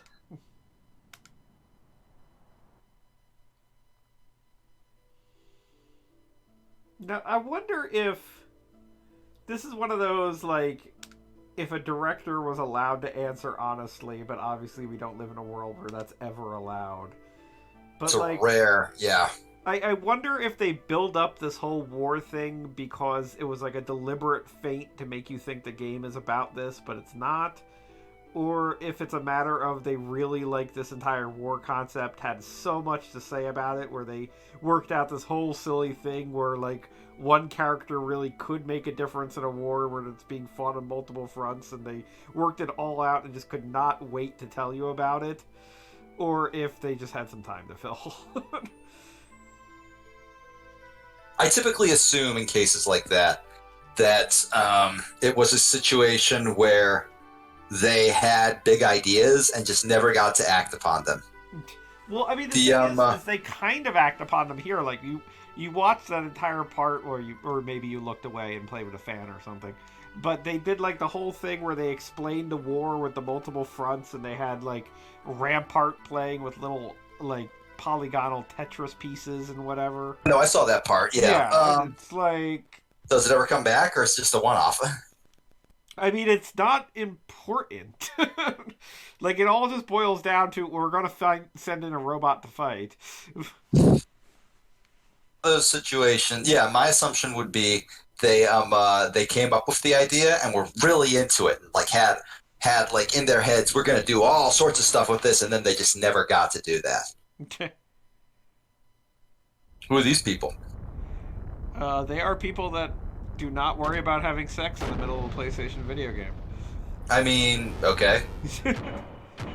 That's Ramsus and Yang, and Ramsus dreams of getting his ass kicked by a dude with red hair. That's a very very weird like desire, but whatever. Oh no, Okay, like a literal dream. He's literally dreaming this. Okay, never mind. It's a weird dream. Once again, don't kink shame. Not kink shaming. I'm just like, was it a dream? Like, oh yeah, or was this a nightmare? There's a difference. Unclear. It's unclear. Okay. I always, but no, the example for me for a video game, but obviously wanted to do something and then just didn't. Will, why is the name suddenly escaping me? Time Spinner. Oh, okay. They obviously wanted to do something with the bully character. I am 90% sure he would have been Julius mode, because the game was literally Castlevania. Aria of Sorrow. Yeah, he absolutely would have been Julius mode had they had the opportunity, because so much of the like lore bits, he's the only person with a personality in Idyllic Doomed Village, and so many of the lore bits are just laser focused on how every single aspect of his life sucked. Almost all of them are your fault, like directly your fault, and then after all that, it just never examines it again. And like, so like they spent all this time developing this honestly heartbreaking story of this kid who exists for no reason other than to be the guy who wasn't as good as you and who threw a fit at your party. And then never appears again. Which is a reasonable response to all that. Yeah. Like, I am since he was set up to be the guy who wanted to do what you did, I am certain that somewhere somewhere in their development documents, there was the goal of setting him up as the character going on the adventure parallel to you, but also trying to kill you for totally justified reasons. I love being killed for totally justified reasons. I mean, if I'm gonna die, I want to deserve it. This dude just walking around nude. I know he's got a little thong on, I think. Okay. Living his best It's life. not very becoming. Was she saying that to you, the player? Isn't that what you'd like to think? I mean, it's kind of weird. There is a strange man standing in the corner, don't worry. Strange man standing in the corner. Yes, he was watching you fuck. But no, it wasn't a sex thing. But it wasn't not a sex thing either. I'm doing this for the power. Oh man, I watched We still haven't had a fight. Bad Times at Bad Times at the El Royale.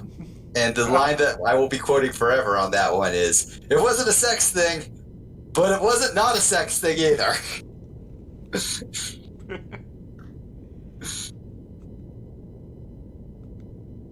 Not all sex things are sex things.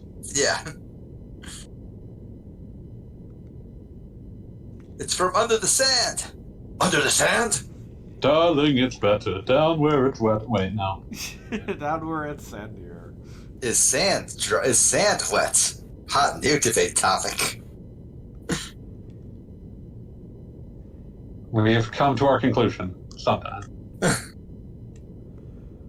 That objection.lol video of is lava wet, which is just a Discord argument acted out by Phoenix Wright characters, lives rent-free in my brain forever. So wait, what's the final verdict? The final verdict was that lava ain't wet because it doesn't have water in it. Okay. Straightforward. I'm still kind of paying attention to the game, but I'm also playing Cyber Shadow now. I mean, I can't say I blame you. And we still haven't had a goddamn battle in this. Why do you think I'm still only kind of paying attention? Honestly, it's JRPG. Battles ain't exactly thrilling. I'll be right back. But at least it's something to break up, like the... Like, sometimes you just need something to break it up. I mean, like, they even sent Faye and his robot out, but we still just got Satan in a ship. This is more interesting. Cyber Shadow seems pretty good. That's good. Glad to hear it. I was interested in whatever Yacht Club decided to spend its Shovel Knight money on. Oh wait, you're actually playing it? Yeah. How is it? I mean, like, I know you just said it's pretty good, but I mean, like... It's got some very pretty pixel art, the controls seem quite good, I'm still very early in it, so... Okay, yeah, because I saw the trailer that they released for it, and I was like, ooh, this looks nice. Yeah. I mean, I think I said, but, I mean, it was on the site, but I do mean it. Shovel Knight was my goddamn game of the decade, so... like, it's got my attention. Oh, God. Yeah, they didn't make it, but they did publish it, and it does have the same level. It feels like it'll have the same level of polish. Yeah, no, I mean that's all I ask is that it be absolutely the best thing ever. You know, normal attainable goals. Yes, exactly. It just has to be good as the game that I feel defined a decade. On the bright side, it seems like I have infinite lives. I hope I'm not wrong on that, but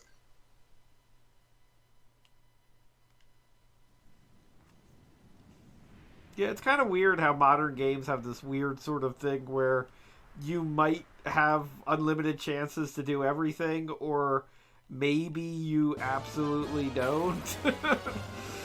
And you we just die don't 10 know. times and find out you were only allowed to die 10 times ever. Oh. Ouch. Okay, so for the record, I just encountered my first battle, and according to the count, we're an hour and 30 minutes in. Technically an hour and 36, but I will knock off that 6 for the purpose of... For the purpose of... We could have maybe done this a little faster, I guess.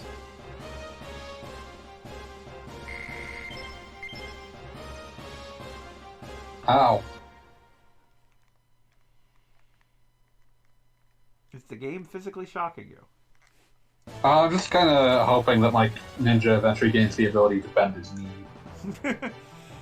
What, are you suggesting he's some kind of Mega Man? I mean, he's ducking like one. Hey, I'm back. Now he knows how to wail him. it looks like you're fighting now. Yes, we You're finally fighting have... big jellyfish with sidekicks. Exactly. Okay, as somebody who has fought actual jellyfish, I'm telling you, sidekicks don't work. Yeah, no, fun fact about jellyfish go nowhere near them. I hate them. I hate them so much. A win without honor, hardly a victory.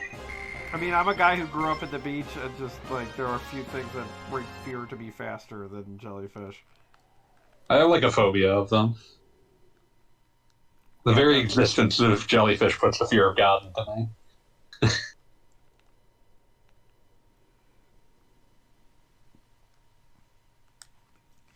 I mean, some would argue that the existence of jellyfish disproves the concept of a kind and loving God.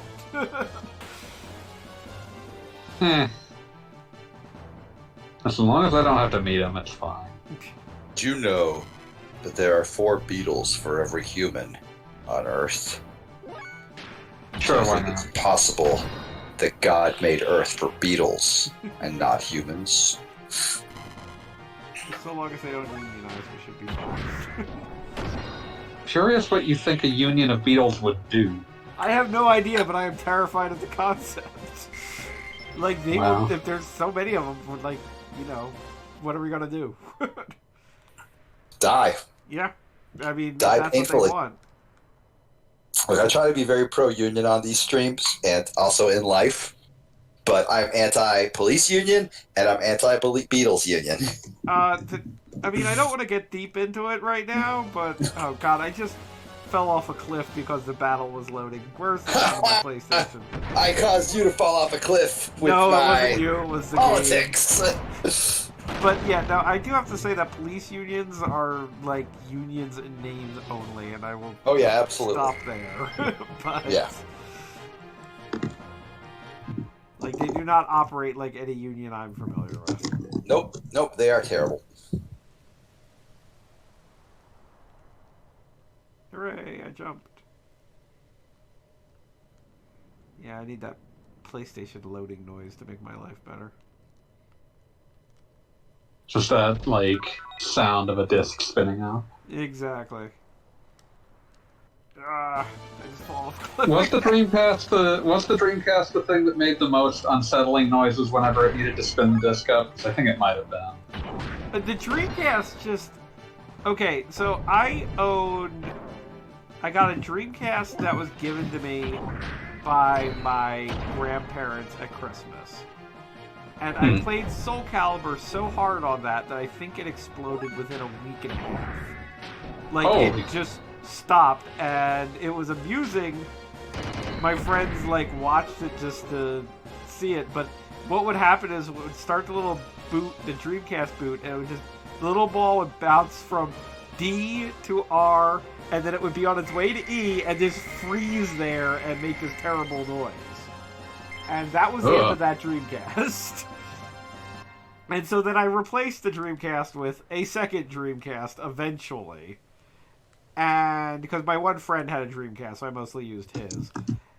And just, I swear, because of that first experience, anytime the Dreamcast made any noise, I was like, oh god, what are you doing? Are you okay? Are you dying? It's like, is there anything I can do to help? Like, I'd love to know what the hell was going on with GD-ROMs as a concept. They were really popular with pirates. They really wanted I to just help mean out the whole internally, piracy like, why did scene. Sega go with They were gold and pretty. Yeah, They were pretty much. gold? Weren't they kind of gold? Oh. No, they were just normal colors. Oh, okay. They were just an expansion of, like, CDs. Yeah. That's right. Gigabyte. No, the G No, stood just- for, like, gigabyte. I always thought it just stood for game disc. But I wasn't No, wrong. it stood for gigabyte because they were 1 gigabyte discs But rather than 7 Weren't most megabytes. CD rewritables 1 gigabyte? CDs had a 700 megabyte. CD-ROMs, I should say, had a 700 megabyte limit, which is the reasoning behind that is complicated, and like you can go into long explanations about how like different versions of the CD standard for things like music and other things have slightly different capacities based on how robust their error correction needs to be. Fun fact: that's one of the many reasons that the Jaguar CD is terrible. Is that the CDs used in that forgo a lot of error correction to try to fit more onto them, and that means that they're much more prone to just breaking down if anything goes wrong during the disc read process. Because of course there had to be more things against the Jaguar. Yeah. But yeah, the GD-ROM was like a specialized implementation of CD technology. I'm not fully sure how it worked.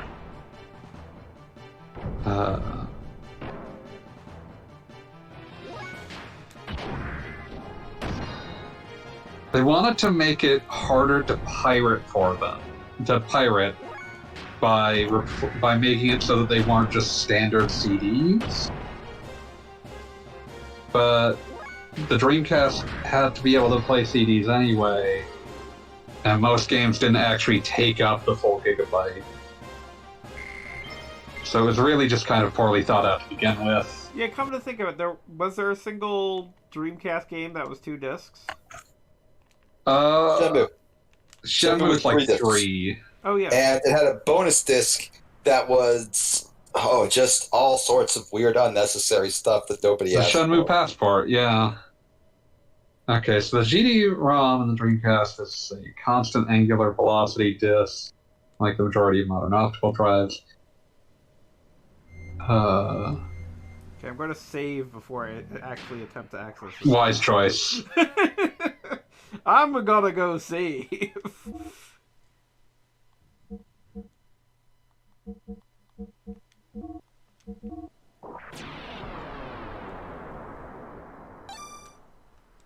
Like, there's not a lot of technical information I can easily pull out about how the GD-ROM was different from how like CD-ROMs actually work on a technical level. Yeah, unsurprisingly, they are CDs with the hits on the disc packed more closely together. Good to know.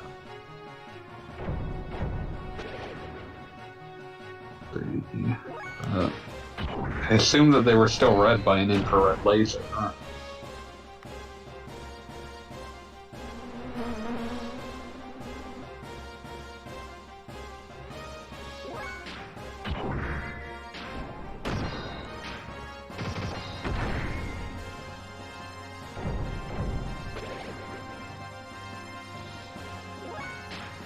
There are three major regions on a GD-ROM. There's an audio layer that's readable by a standard CD player, so the thing can warn you that it's not a CD. And they can put silly things like Skysparks and Acadia telling you that they can't save the world from a CD player. Oh yeah, that rules. If I remember, Sonic Adventure had like all sorts of crazy extra stuff on it if you put it in a computer. There was because oh god, this is hilarious to me. But I believe there was at least one Dreamcast game that the final version was made on an infected computer for virus. Yeah, all the CDs sent out had that virus. Yeah, like the Atelier 1 and 2 pack, I think. Yeah. Okay, so the actual there's also the CD section contains a data track that PCs can read so that they can navigate the file system in case there's anything on the that they want to pack in for PC player PCs to be able to access. Sonic Adventure contains images of Sonic characters that use on the desktop. Then there's a separate track which contains no data except for the text produced by or under license from Sega Enterprises Limited, trademark Sega. And the final outer section of the CD contains the game data itself in a higher density format. This section is, if it were read on audio, it would be about 112 minutes long with a data size of 1.2 gigabytes. A normal CD reader will not read beyond the first track because according to the CD table of contents, there is no data there. Whereas, if you modified the firmware, it would and to force it to look for a second table of contents, you would find it is possible for a CD player to read the higher density region, even on a normal CD reader.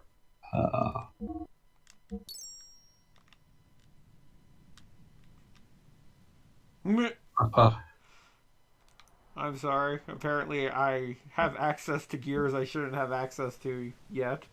Oopsies! Whoopsie. Well, don't do anything with those. Probably that might do bad things. touch. Let's see.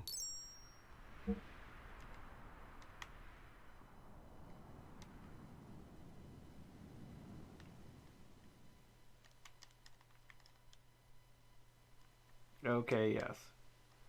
If I hit L1 while I'm Oh. selecting Welltail, it freezes too.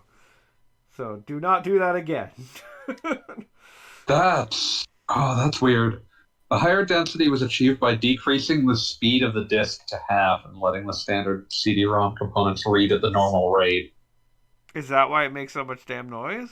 Yeah, that's what I assume is happening, is that it's a relatively... The parts are basically off the shelf, so it's a relatively normal CD drive, but it's reading at a weird... It's spinning at a speed that it doesn't normally do, and reading at that speed. That explains some things. But yeah, I would imagine that the thought process there was to, they were trying to launch in 1998, and the DVD drive would have been prohibitively expensive at the time. Yep. So they were like, well, what kinds of changes can we make to the CD standard to avoid driving up the price? And the answer was, you probably should have just waited a year or so, buddy.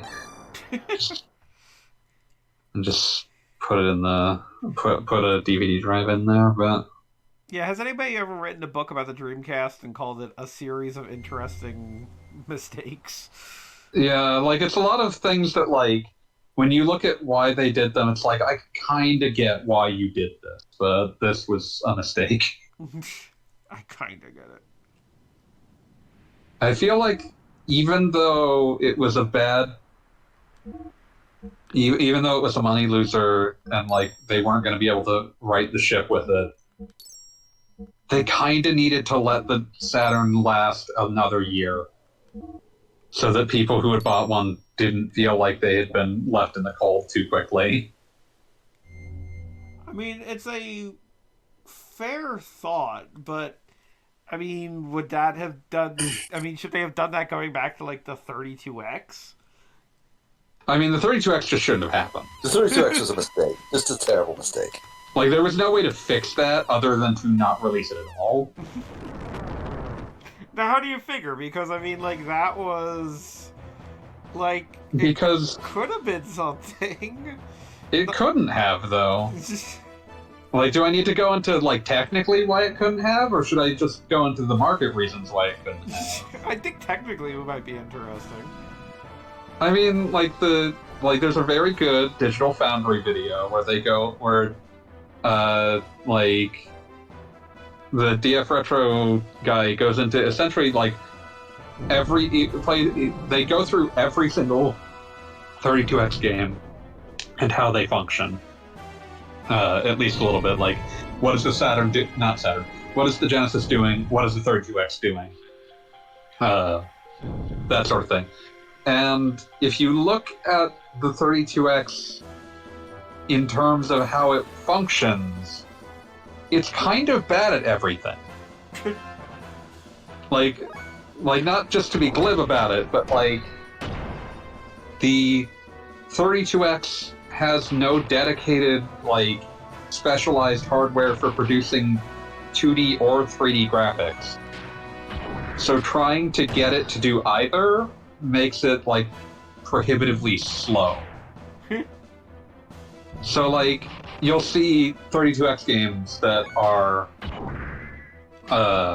entirely 2D, but they have a lot of trouble maintaining a frame rate because it's not actually very fast at moving around bitmaps and loading in tile sets. Like, it needs, like, the Genesis, the Super Nintendo, the NES, the Master System, all of those have, like, processors that are designed specifically to accelerate the, like, putting, like, tiles and bitmap drawing and all that shit. And the 32X doesn't have those. But it also doesn't have anything that accelerates the speed of, like, drawing polygons either. So it's bad at everything. And that means that, like, the only way to make the 32X function well is to really, like, have it piggybacking on what the Genesis does well, which is why when you play something like Knuckles Chaotix is a good example, because that's a game that looks nice. It looks generally nicer than a comparable Genesis game, and it's using the 32X.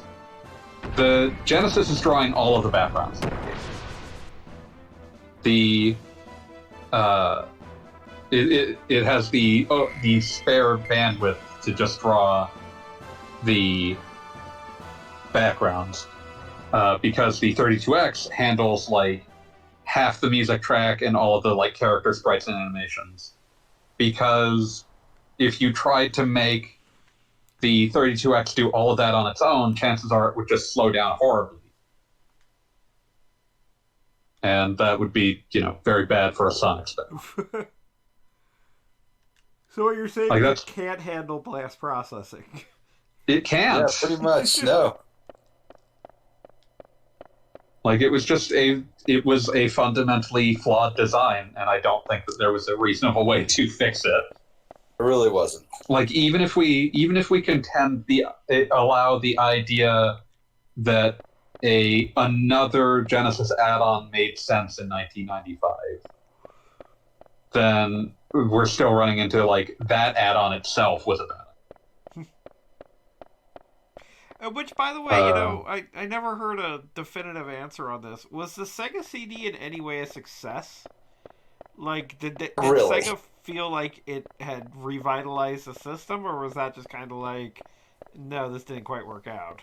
It didn't quite work out. I mean, like, I think there was assumptions that, like, that it being an add-on was not the problem, and that they could maybe fix that. But yeah, I mean, like, by any standard, this CD was more of a success than 32X, and it still was not seemingly a meaningful success to them. I mean, there was never a point where Sega tried to primarily transition games onto the CD, which kind of should tell you how they viewed it in terms of success. True. I mean, you know, it's hard to hold back the system that gave us Mad Dog McCree. Listen, Sewer Shark has value, but not to many people. I did Sewer Shark. From now on, your new call sign is Beach Bum. I don't trust beach bums. Rude. Just don't.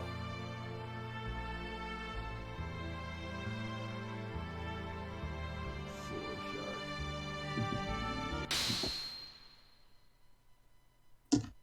Shark. I keep waiting for them to come out with the Sega CD Mini with all the best Sega CD games. I'm trying to think of like what would you put on that would like actually have games people might want to play. Shining Force CD, Sonic CD. I was going to say Sonic CD is the obvious answer. Night Trap. Lunar, one of the Lunar games, possibly both, but really Lunar 2 if you just want a good game. Lunar 1 for being fascinatingly weird if you played either of the other two. I was about to say, if you're going to do do one, do the other. I mean, they're kind of. You need to fill out that release list any way you can. Snatcher.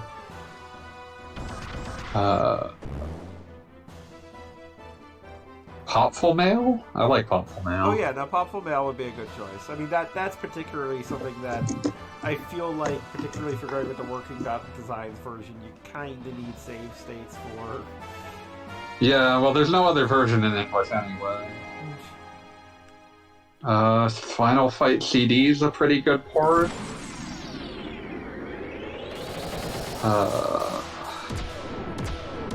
It's not a deep library of amazing games. Kind of want to get to like 10. Virtua Fighter? Was that in there? No, that's a 32X game. Okay. Wait, I thought it was a Saturn game. It's both. Dang. Wasn't it also a Genesis game? In a truly stunning port. There's Virtua a Fighter Genesis. There is a Genesis game called Virtua Fighter 2 that sucks extremely, and it's not really Virtua Fighter, but it has Virtua Fighter. Like, it doesn't play like Virtua Fighter, and it doesn't really look like Virtua Fighter, but it's called Virtua Fighter 2. KO Flying Squadron. Wait, I can we would take a bet moment that. Apparently you're looking at the real thing boy snuck in here? Yeah. Alright. Chaos Flying Squadron, I put that in there. That's a neat game. I don't know, put the Sega CD Monkey Island port, that's kind of cute. Oh yeah.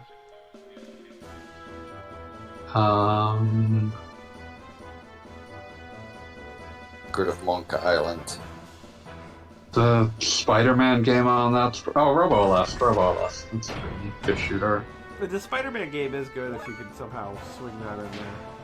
Yeah, no, it's a good game. Like, if you can get the... Like, that's the best version of that game, too. Yeah, so. and it's an interesting take on Spider-Man for being the old days. I mean, like, you know, like Spider-Man and Venom's is basically a straight beat 'em up, and there's that one Spider-Man and X-Men in arcade is absolutely terrible. So Yeah. Also, the Sega CD version has that wild-ass soundtrack. yes, and also a few random animated scenes that are completely out of control. I just want to hear that fucking, like... Man, who did that soundtrack? It's a weird one. Is that the one that had, like, the Mr. Big soundtrack? Let me see. Okay, Okay, Sega CD version. Okay, Amazing Spider-Man vs. Kingpin.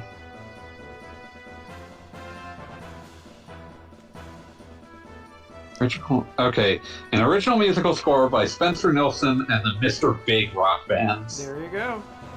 And you just get to hear, like, the lead singer of Mr. Big screaming, "Swing time!" Let's see. Put in time, gal. You gotta put in like one of the bad FMV games, at least that one's mildly charming. No, Time Gala is like maximum charming as far as I'm concerned. That's real, like.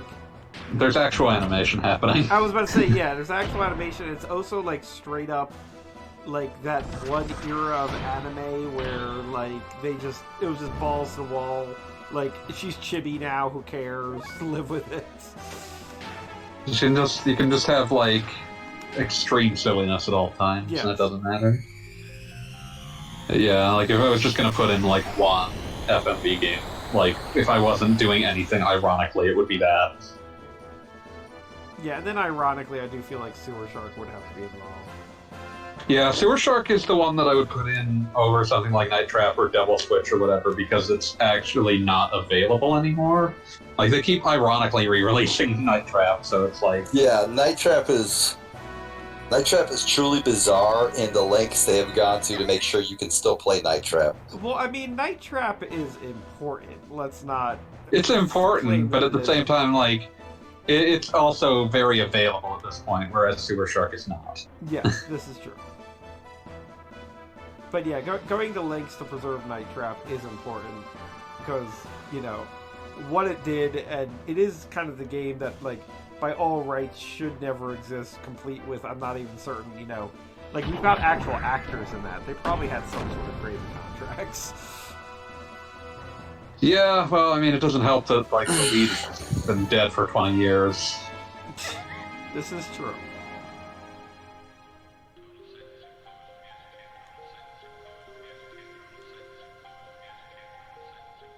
Although I suppose if you're using a Sega CD video and you want to go maximum ironic, you could do like Milli Vanilli Make My Video. There was not a Milli Vanilli Make My Video. Oh, there was really? In Excess. There was In Excess, there was Crisscross. I guess There was Crisscross Ian- is what I was thinking of. Yeah, there's CNC Music Factory, and there's Marky Mark and the Funky Bunch. Yes.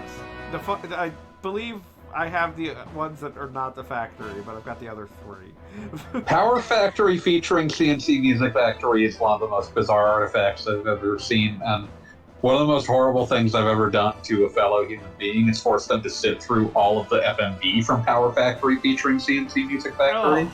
Yeah, no, I'm Why would you assuming, do that? like the other Make My Video things, it was clearly filmed in somebody's garage. Like, that one's, like, it's the weirdest one? By, like, an order of magnitude? Well, elaborate. Like, it's just a lot of, like...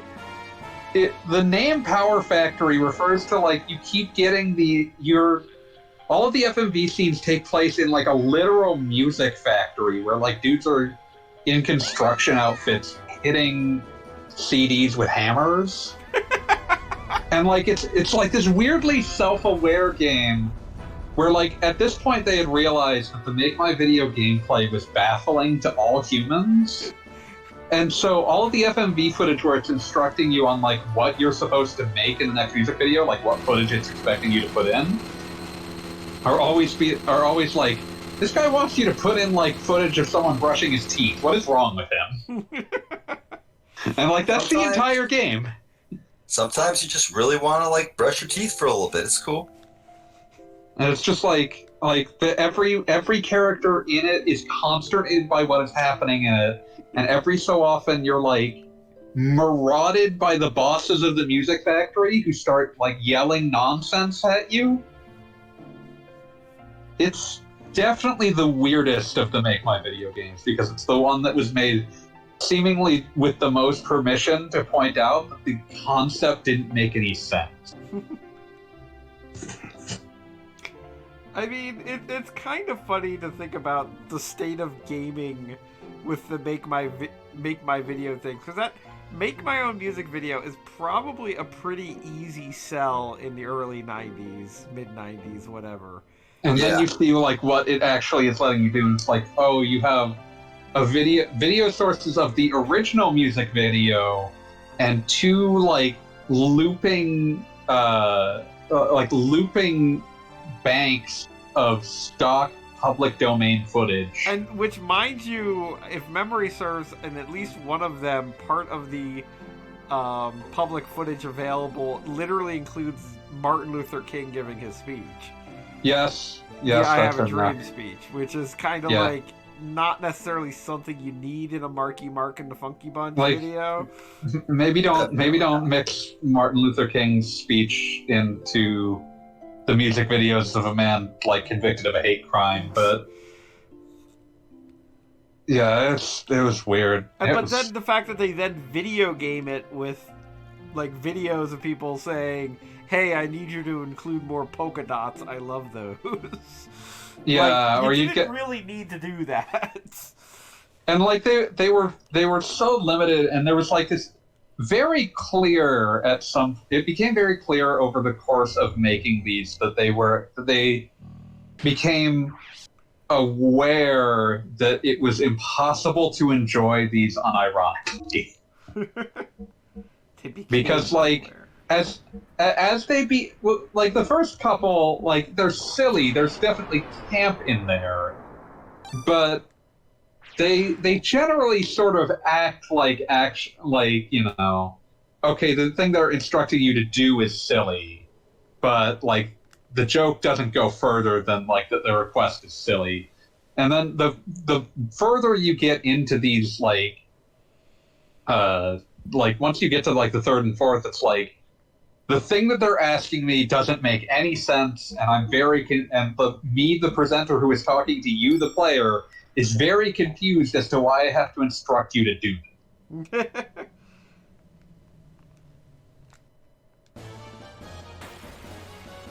Okay, check like, you just get that.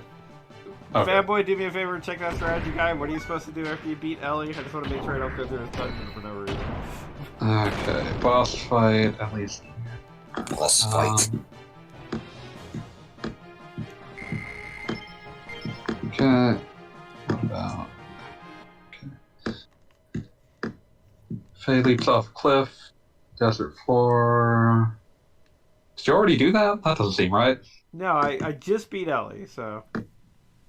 Yeah, okay. So you're gonna end up going to beat Ellie. I guess I'm going up here.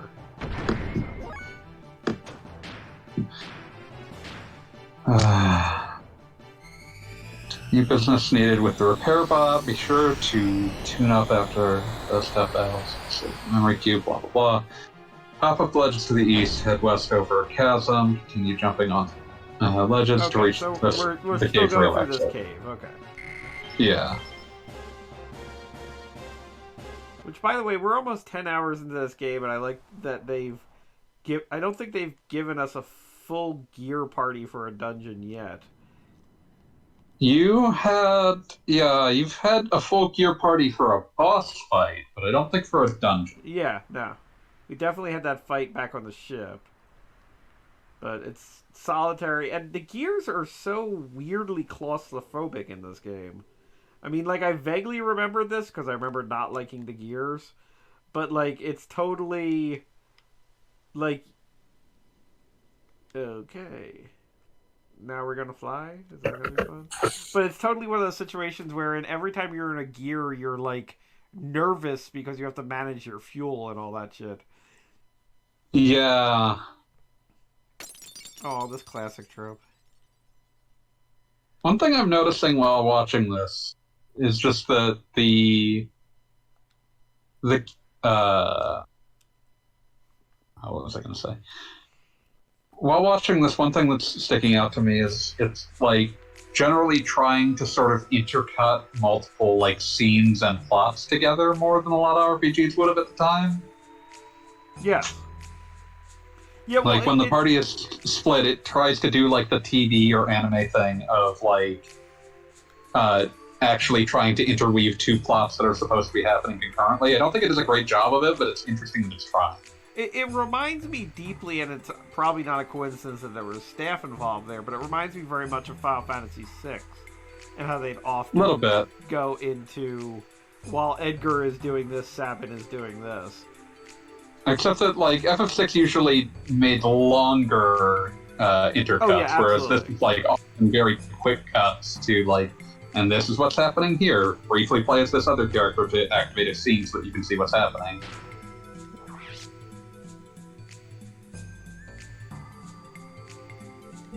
Pretty sure Bart just needs to go up that ladder. Yeah, well, Bart needs to fix it. Yeah. You never know when we might encounter a stray item shop. Oh no. Yeah. It's an interesting attempt. I think that the dangerous thing about trying to do these kinds of intercuts, especially in an interactive game, is they run the risk of gutting their own momentum. Yes. Well, and also, just in general, when you're traversing a dungeon or whatever, your brain kind of needs to use, like, I'm sorry to use computer terms, but it needs to use, like, a spare RAM to remember where you are in the dungeon and what's going on.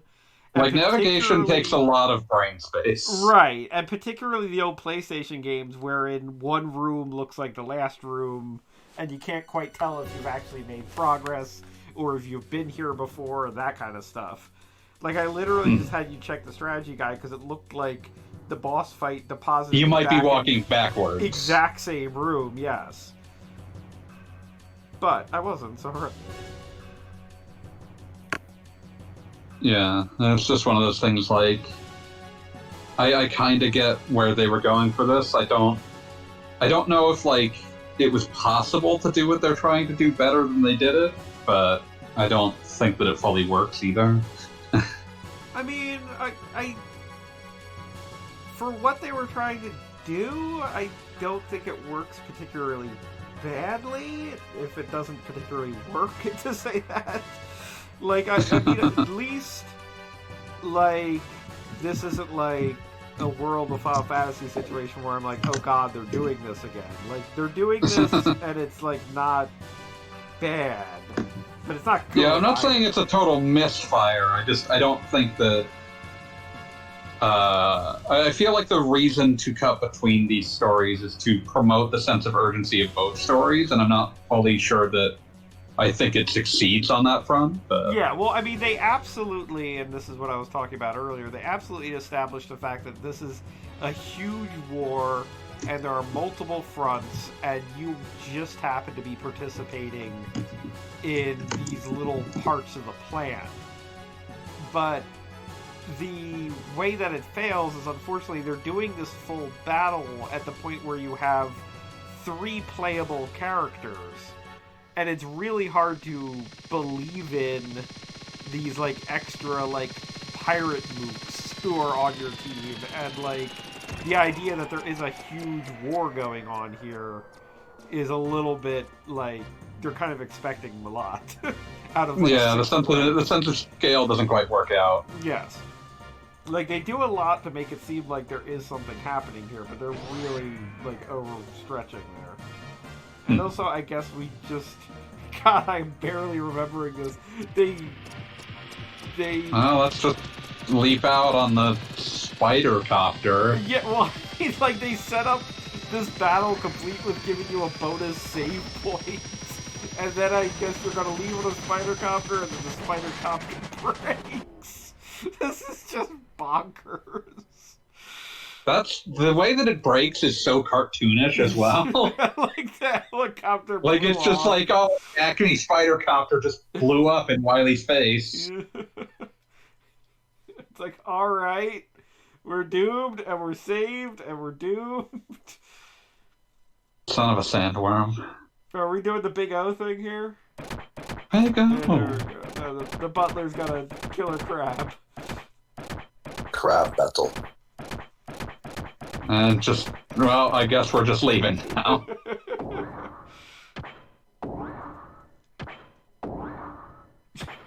This is such a weird place to inject comedy. I was about to say, that was supposed to be funny, right? Like, they wouldn't, if it wasn't supposed to be funny, they wouldn't have had Bart just say, you're just walking around in a circle. Yeah. Like, it is definitely an intentional joke, it's just a weird place to put one.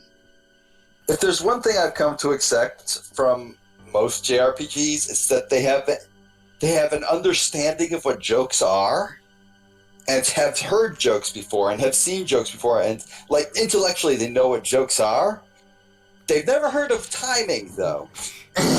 Let's put it a crap. know that I don't know that I necessarily agree that that's endemic, but it is definitely one where I think that part of the issue is that they're going for the joke structure that you would put in a TV show. Yeah. Yeah. But they're being consumed more in the way that you would consume a novel. And that makes the pacing of a lot of these things not work. Because, like, if there was, like, a bite-sized way to, like, consume an episode of Xenogears, and you put that, like, as an individualized piece of drama that was, like, bookended more consistently, and, like, you would have this as, like, the Fae in the cave, and this as A and B plots, I can totally see how the pacing of that is supposed to work, and where that joke kind of fits to cut the tension that you've had both in the Fae plot, but also in the current, like, slightly less focused on Bart plot. You kind of get that, but in the sense that we've now been playing for 3 hours, it doesn't get that kind of pacing, because we've also been sitting through, like, a long lore dump that you would have had if it was for an anime in an entirely separate episode. I don't know if what I'm saying makes sense, but it makes sense. No, it absolutely makes sense. No, I think you were on the right. I think you're on the mark. I think you're on the money. Yeah, no, because I mean, this is definitely a time when they were first getting into even the ability to be cinematic in a way that wasn't just sprites waving their hands up and down and saying Yahoo when they were trying to be exciting. Like the idea, even on the Super Nintendo, of having a funny scene where a robot runs around like broken. I mean, I can tell you... That was routine. That happened a lot. I was about to say that happened a lot, and I can tell you that exact scene wherein like smoke comes out of the robot character, it moves in a perfect square like around the room, and then makes a pop noise and falls down or whatever. Like, I've seen that 1,000 times, and the fact that they can do something new with this is something. But there's also token, it's like they didn't quite know where to use it or what to do with it yet. There's also, and I think this might have affected a lot of games of this era.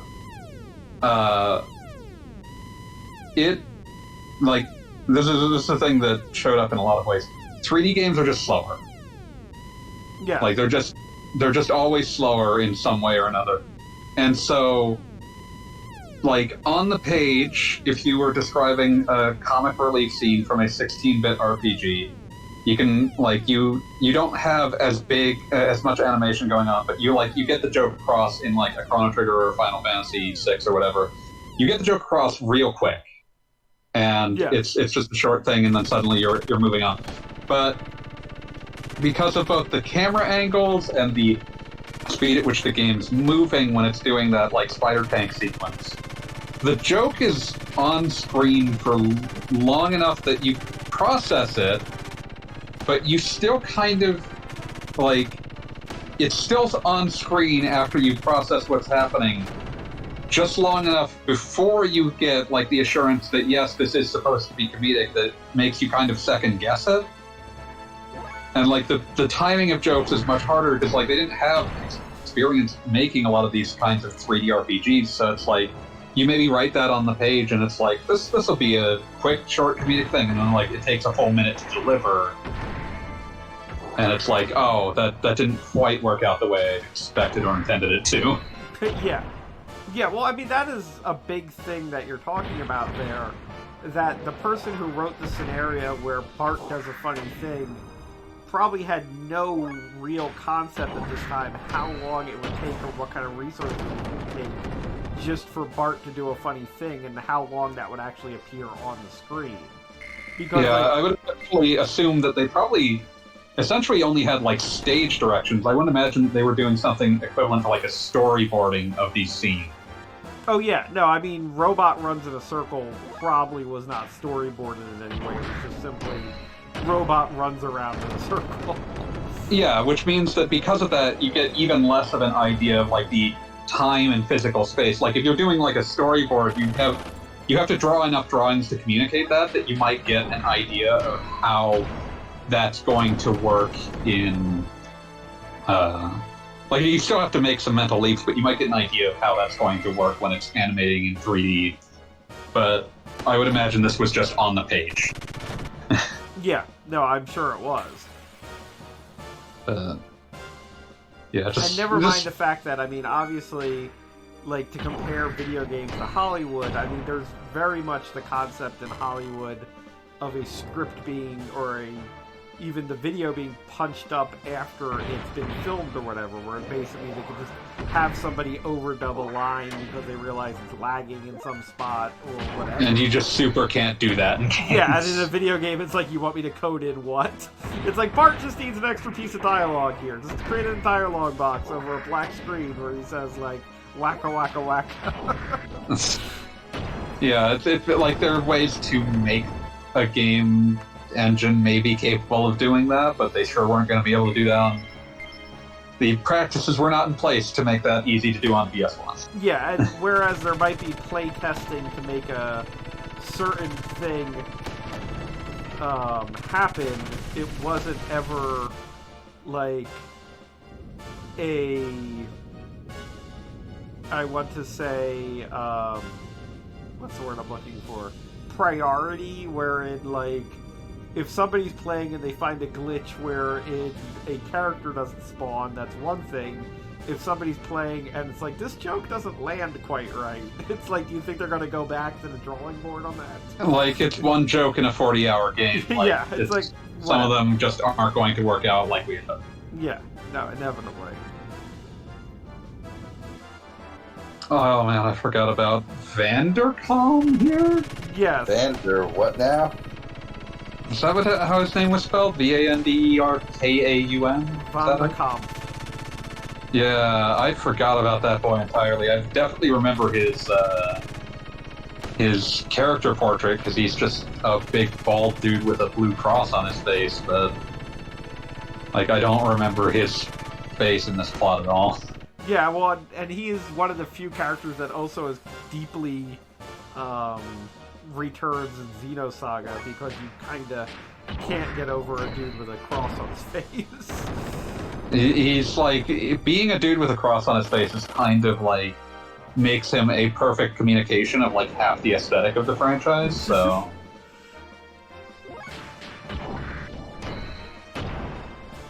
I always love when they have a character that is like super anime unique and like nobody draws attention to the fact that it's like, do you do that in like even by is that like, a face tattoo? That reminds me of like one of my favorite like background details in the Ace Attorney games is it's made explicitly clear in multiple games that Phoenix's hair just grows that way. Like he just the hair spikes just happen. But if you pay attention in the game starring Apollo, it's very clear he has to make his hair that way. It doesn't do that on its own. He has to spend a great deal of time making it look like that. That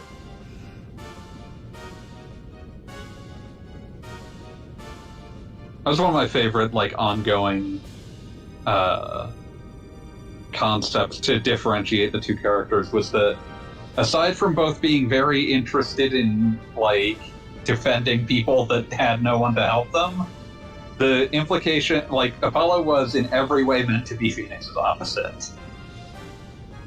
In that, Phoenix was always a character who kind of didn't want to be doing what he was doing. Like, his desire to help people would inevitably pull him in, but, like, he would rather not be in court if he could help it. But, like, Apollo, like, the second case of his game is literally, like, oh god, I've been looking for a client for 2 months. You need me to do court things? I'll do court things. I can do all sorts of court things. In fact, I do know how to do my job. Yeah, and it's just like he just wants to do his job. Like, man, I just need to rant about this because I love those games a bit. This is cool. I always loved. Okay. Wait, why is Earth like made out of 8 polygons? That's just sloppy. Oh, and you just destroyed the Milky Way. Yeah, polygon budget maybe. But One thing that I just always loved about those about that fourth game was always just that like the entire like arc of the protagonist and rival is built around the fact that you've played 3 Ace Attorney games and you know that the prosecutor is going to be deeply misguided at best and an active like villain attempting to use the law for some sort of weird personal vendetta at worst. And Which the is entire why... Yeah, go on, sorry. the entire twist of 4 is just like he's just a harried prosecutor who's just doing his best with the information the investigators give him. Yeah, like every time you present, that's the thing that struck me about 4. Every time you present the prosecutor with new information, instead of being like Edgeworth, and Edgeworth is the good one supposedly. The not a good boy. Him being like shocked and angry and like still trying to win. His like entire assessment would just be, "Oh shit, you're right. Damn, that's important. Okay, we reassess our case." And just. It's like how Him just being like, oh fuck, new evidence that this person I'm prosecuting might actually be innocent. I want to know about this because it turns out I am not in this to send innocent people to jail. like, and they drive this home with a case where it's like at the end he's like, oh, I'm absolutely going to prosecute this person who was in my band. Yeah, it turns out they got the one person in the world who actually cares about justice. Man, I love those games. I hope they put 4, 5, and 6 on in a collection soon because I need the excuse to replay them. I'm sure they will sooner or later. Yeah.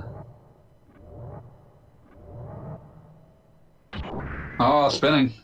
Have you considered this tank? Yeah, I'd also completely forgotten that there was that whole part where you're like in the Veltail and it's like you're like sand surfing your way to a tank. Yeah, I remembered like a bit of that set piece, but I didn't remember where it came in. Yeah. Yeah, so incidentally, for those of you who are curious, that whole thing that just happened with Vanderkamp and fighting the, like, cruiser on the deck of the cruiser is all revisited in Xenosaga Episode 2 for a hot minute. I guess just for some reason they thought that was worth revisiting. Yeah, Xenosaga Episode 2, Jens Seeds von Gutenboss.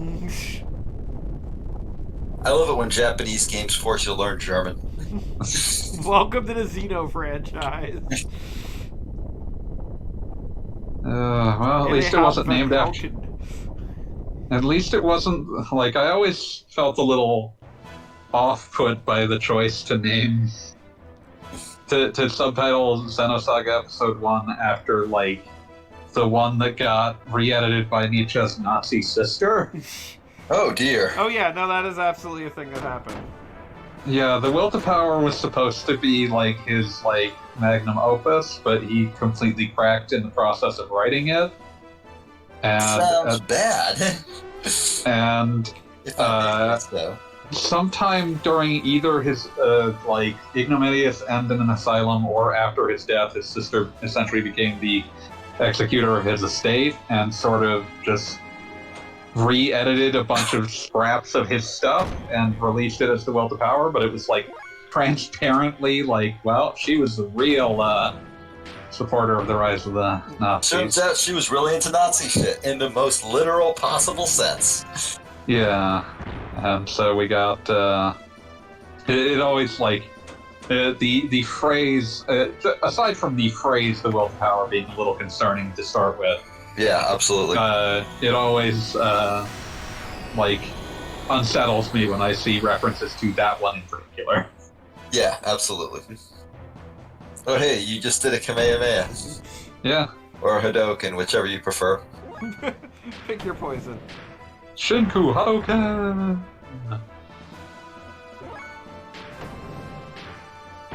Oh yeah, so this came up on Twitter earlier today, and Beat, you're right here, speaking of Kamehamehas and what have you. We talk about a Sigma males. No, god damn one of it. the 5 subgenders of male. I am sorry, I keep coming, I just like... There are only 2 genders, but there's actually 16 if we're counting about how much you score. The Sigma male means you've been infected with the Maverick virus. Absolutely. I'm just waiting for them to run out of Greek letters. I still cannot get over how I found this video of these two weird pickup artist wannabe nerds talking about how Krillin is super good at picking up chicks on the basis that he married a woman he loves. Yeah. Wow. And like one of the guys at one point is like saying, "Oh yeah, he's got game, but he's got that weird sort of like game. You don't see it very often, where he's like mastered the art of like acting sincere." And I'm like, I think he's just a sincere guy. It's just people like him because he's nice. It's not that fucking complicated, dude. We have to work out the meta. Yeah. No, it was seriously amazing that they were that far into their like horrible philosophy system that where it was physically impossible to be with a woman if you were a nice person. So therefore, it must be some sort of elaborate 8D mind chest, 8th-dimensional mind games.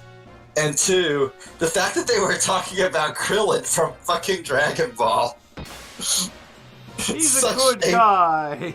I love Krillin, but I'm just saying, like, just the fact that they were like that deep into this weird, like, female head tricks about an anime.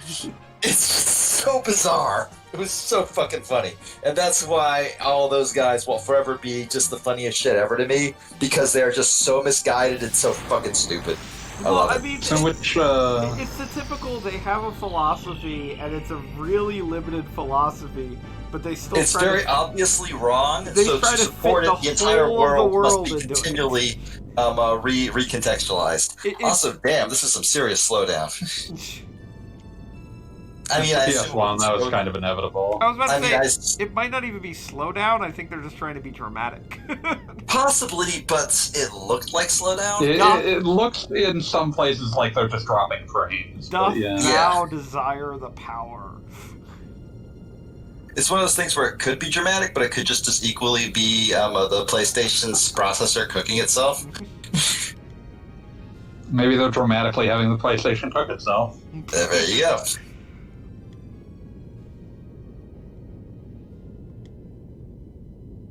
Franz the dolphin apparently just stands on his seat and doesn't actually sit down. It must be dolphin. It wasn't really built. It wasn't really built for dolphins. Wait, where's his tail? Like, that is not a dolphin shape at all. It's in his little onesie.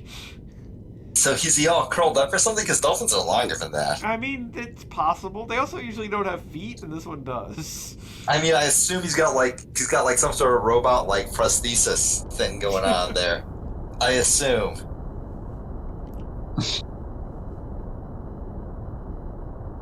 Oh, anyway, as I was saying, Twitter comment. Is Goku the absolute biggest idiot in the world, or is he someone who realized his goal at the age of 5 and just focused on it for the rest of his life? Both. Yes. Yes. Like, he realized his goal at the age of 5, but also his goal was very stupid. Yes. Yes, Goku is absolutely stupid as shit. That doesn't mean that's that thing he said about him, like, realizing his life's purpose and never stopping working towards it being at age 5 is not true, because it is true. But he's also stupid as hell. Yeah. I mean, he does live in a world where the entire fate of universes, and, like, that isn't an exaggeration, the fate of universes, plural, is determined by people punching each other. Yes. Off of... So it's entirely possible that he is like the 10th level intellect that understood the basic nature of his universe from a young age and sought to position himself to affect that. But no, he really is just that dumb. I mean, has he ever even encountered a god who isn't all about fighting? Technically, I would say most of the guys most of the guys fighting, aren't but they're not all about fighting. Fighting is just something they do. Fair enough. The one most into it is the one from that filler arc Yeah. I think most of the Kais, of his local universe, are very much of the. I No, love I that we don't. have to state of this specific universe here. Yes, yes, because it's a multiverse. But I believe his local elder gods, like top ranked gods, not multiverse level gods, aren't even really that into fighting. They just acknowledge that fighting is a useful skill to have. So It's how you they're get pretty good at problems it. resolved when things break down. Yeah, it's just how problems get solved in that universe. There is such a thing as diplomacy, but it's like an afterthought. There's a very good chance it won't work when you're dealing with things that usually barely seem to even understand the concept, so. Yeah, when you come right down to it, for a long time, the biggest known threat in the universe had the mind of a 6-year-old and just wanted to hit stuff. Wait, which one? I'm talking about Majin Buu specifically. I was going to say that you could be describing Boo or kind of Frieza too. Frieza!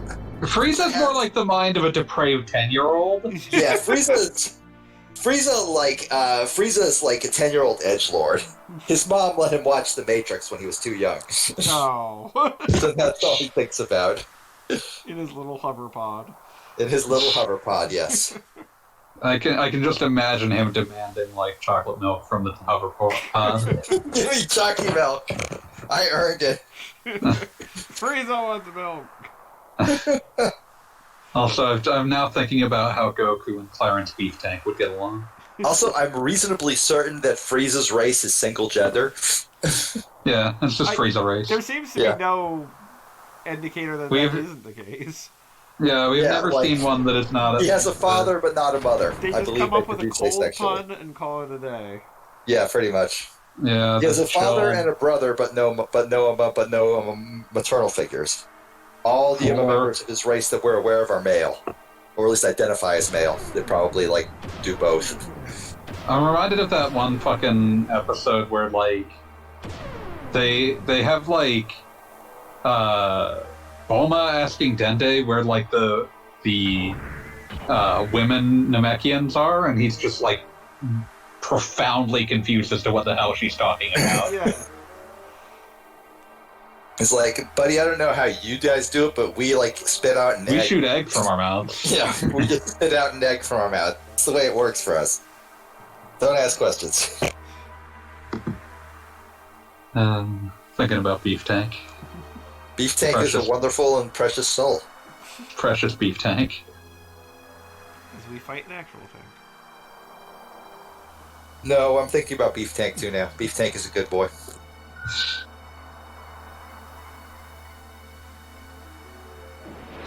Wasn't Beef Tank's whole thing that he was a wonderful, delicate, gentle childlike mind, but also extremely good at running in one direction and not being stopped? Born in 1937, parents were a rhinoceros, a Sherman tank, a wheelbarrow full of graphite, a ray of light that shone through the clouds, a fulfilled prophecy, a buried time capsule full of set and baited mousetraps, and a real big old dude. Was encouraged to play football at age 10 when he chanced upon a mannequin at the clothing store wearing a shirt with the words "football game" and a drawing of a football on the front.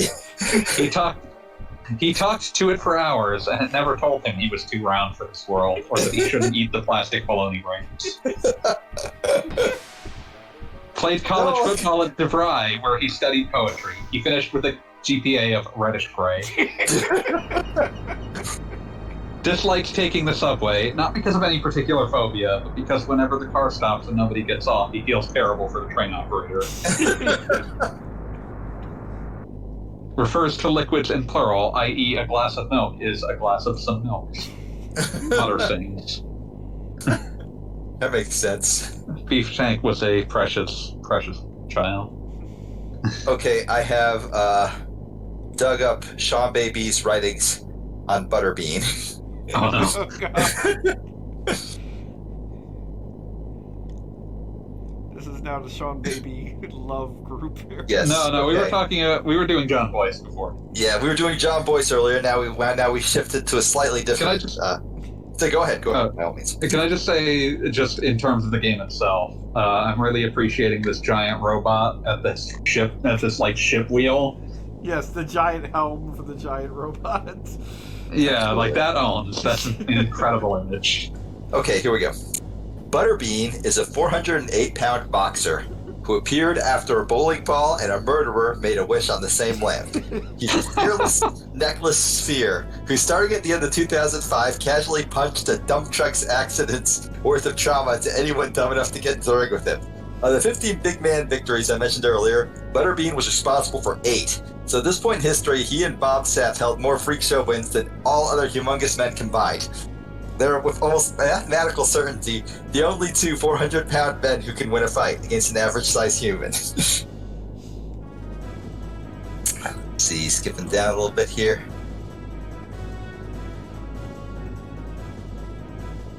To make matters, okay, so skipping ahead. To make matters worse for oversized men, Butterbean also wasn't doing so great. He lost 4 of his 6 MMA matches, which is still nothing short of amazing for a 100-fight veteran in his mid-40s. Butterbean should be the name on our tanks. When terrorists meet with their arms dealers, they should say, "What is this shit you brought me? The Americans have butterbeans! Butterbeans! These guns won't scratch the paint on a butterbean!"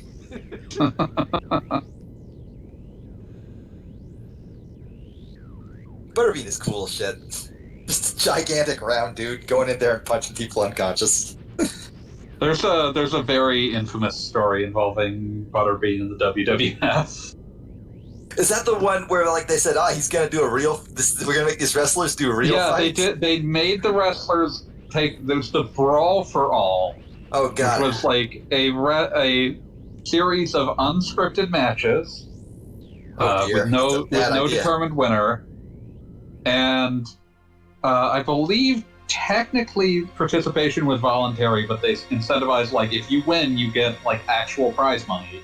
Oh, dang. But the winner also got had to do, like, an actual fight with Butterbean. Oh, no. And I believe he was, like, knocked out by one horrific head-turning punch in, like, 15 seconds. Oh, God. Yeah, no, I actually saw that fight on YouTube, I think, before we took it down.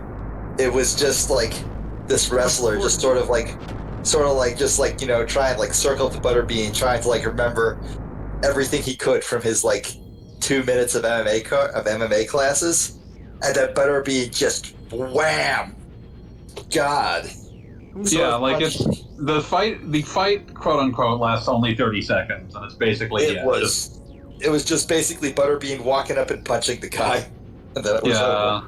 Also, this was at WrestleMania 15, so it basically meant that, like, his career was utterly destroyed even before they fired him immediately afterwards. Man.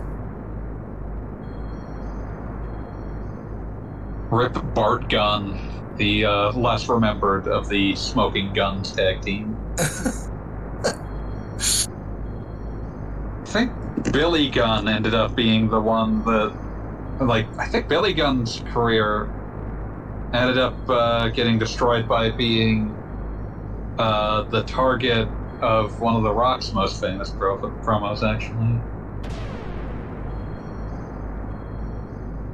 He mostly recovered by virtue of having a very bad late 90s gimmick called Mr. Ass, but... Mr. Ass? Alright then. I really thought you said asp, but... No, if only. It was the late 90s WWF, it was Ass. Behind me? Did a robot just sneak up on another robot? It's a really fast robot. Yeah, it's like super fast. I can't be that fast. It just sat there for like 40 seconds. It's on the principle that that Bart here knows that he's not capable of fighting this thing. Hey, Ramsus. Pirate boy. I like the fact that at this high resolution, or whatever you want to call it, you can actually see Bart's gear is not 100% connected. Like, yeah, it doesn't... Like, it's only really visible in I really wish it was doing what like early PlayStation emulators did, where it just like actually displayed the polygons as smooth polygons instead of like count the pixels. Because this is definitely doing the count the pixels thing. I wish that instead of looking like a PlayStation game, it looked like we were just like playing with action figures made out of 15 flat surfaces for some reason. Oh, I'm sorry. I completely forgot how brutal this was. I love it. I'm watching. Oh, dang! He's like, Yeah, screw you, that's, I'm punching off your arm. I mean, Ramsus' whole deal is that he's got trauma from the last time he fought this guy and got his ass kicked. He's literally... This is kind of the end of... Right now. This is kind of the end of being able to present Ramsus as, like, a legitimate threat. Serious person. I just love that he gets his arm torn off and then roundhoused into the desert. Like, it's just Ramsus is kind of interesting to me by virtue of design-wise, he looks like someone who should be at least mildly like an intimidating rival or something. But the plot does not have that space for him. It does not care to put him in that space. Now, I would say, honestly, I feel like he's vaguely a deconstruction of that. Where Yeah, like he's definitely meant to like throw you by virtue of the fact that he isn't. Well, I mean, like, he is the rival, and he thinks of himself as a rival, and you eventually find out he is literally born to be your rival. Like, that is, like, his entire place in the universe. Wait, is he your secret twin or some shit? It's a long story, there are clones. It's weirder than that. Whoa, did I miss out on Hi, that? Callie. No, we're still Hey, going. Cal's good. Good day. No, welcome. you missed out on a lot of stuff, but it was all very boring. You missed out on Faye ripped the dude's arm off. I mean, a mysterious robot. Mysterious robot. Is this Oh, he's fighting Groff now, or he is is he Fighting the No. mysterious robot. Yeah, mysterious robots happening. Yeah, Faye, or not Faye, somebody has transformed into this mysterious robot and farted. Only we know who. We know who. We don't know who it is. But it's totally not Faye, totally. I mean, Faye did just disappear, but He's probably unconscious somewhere in a ditch. Yes, Wow. that sounds reasonable and logical. Yeah, the main character is missing, and he's probably just like off screen having a beer. Like, no worries. Did you no. Chilling. so you didn't power level the rest of your party, did you? Correct. Did not. Oh shit, are you saying that this is a perfect example of a story and gameplay integration? Yeah, there you go. But yeah, oh god. I think you might be bound. I'm pretty sure that's a completely unwinnable fight. Yeah, I mean, it just did more damage than you can possibly have by an order of magnitude, but Does it ignore defense also though? probably. Probably. I mean, you're in a gear. You are, your defense is whatever whatever gear you can buy. It is a mathematically impossible fight. But yeah, I do appreciate when a game has like, there are two ways you can do an unwinnable fight, and I much prefer it when it's very clear immediately that you aren't going to win this. Yeah, no, that is super important to an unwinnable fight. That's very good. That happened in World of Final Fantasy a couple of times, where it's like, hey, I think I might be able to swing this, but I'd have to use like every item in my inventory. Oh wait, I'm dead anyway. Yeah. Why does it say there's 3 people watching, but there's like 10 people in the stream chat? Or I does see it? 10 people here. I see users in chat, and there's like 10 people. There's 10 names anyway. Wow. Huh? Now okay, so it says there's 3 people watching the stream, right? Yeah, I see that. But I'm using. So this is a browser. I don't know if the app is more. Oh, accurate. the app is giving you more information than we got. Yes. At least No, that I've got. Well, the browser. So the browser. If you go to stream chat and there's the users in chat icon, and I click it, and it shows like 10 users or 10 names. So my theory is that the names that it shows is just anyone who has popped into the stream at some point, not necessarily people that are currently. Well, I'm guessing we can use it as a test. Do you still see Patty Chew 1? I do not see Patty21. Okay, because that would be my wife who was here earlier. Yeah, she popped in to called you a loser. Yeah, and express her she's extreme definitely watching disappointment 90 Day that Fiancé she had married right such now. a nerd. Anyway, I don't know what Twitch is doing. So she was definitely there at one point. But if she's not appearing, then it at least isn't showing everyone who is in the chat at this point. All right, let me look at. It's very important. It's very important, Goggle Bob, that we make fun of you. I'm well aware of It's extremely more important, though, that your wife makes fun of you. That is also true. That's how. What is it? That's how a successful relationship is forged. Yeah, exactly. In the fires of hell. It's sort of like how I knew Sequoia was the one when she put Calscrub in the headlock. That was yes.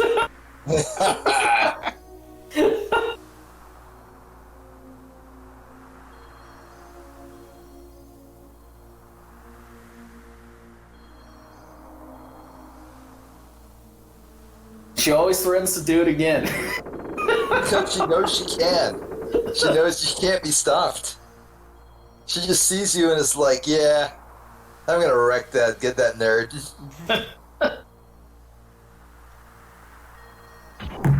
So anyone buying up any GameStop stock? Oh, man.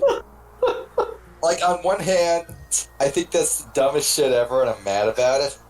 On the other hand, I think it's the funniest shit ever and I'm not mad about it. I mean, because I'm mad about like, it for, in a matter of speaking, future reasons, because I feel like this is inevitably going to lead to some regulations that are going to lock people out, like the average human being, out of doing what they can do. I mean, I feel like that's where this is going to go, because there's absolutely. no way anyone's going to let this ever happen again. Yeah. And it's going. Yeah, like there's going to be some ridiculous regulations that basically the average man is not going to be able to buy stock. Yeah, it's literally just going to be, oh, if you're not this rich, you can't play the stock market, which is stupid. That said, I am super glad. I hate GameStop as a company because they're evil. So I don't want them to benefit from this.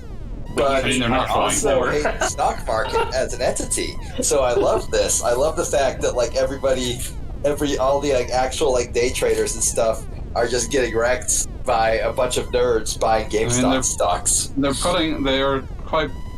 It's quite plausible they're going to put a big hedge fund in the business. So. Yeah, the one hedge fund that makes me happy. Has lost at least $3 billion at this point. Fuck yes, that rules. They apparently lose at least $1 billion basically every time the stock price goes up by $11. And it's done that several times now. Okay, yeah, I'm looking at the resource I have. For every $11 that GameStop stock goes up, Melvin is likely losing $1 billion. Fucking wrong. They're likely heavily on margin, and there's a thing called margin call, where your borrowed money subsidizes your actual fund, where you have to pay your debt down to a level that's accepted by regulation. A margin call of significant size will bankrupt them, and since short sellers are still shorting as fast as they can in order to avert total disaster, the reckoning might be tomorrow. That's wonderful. I'm so happy. Let's see, what was the actual number? Okay. Yeah, I was seeing like actual numbers, like GameStop's share price has gone up by like $100 and some odd over the past couple days. Oh yeah, hugely. It's like 17. Like from what I can, it's currently it was after market close trading at like $200.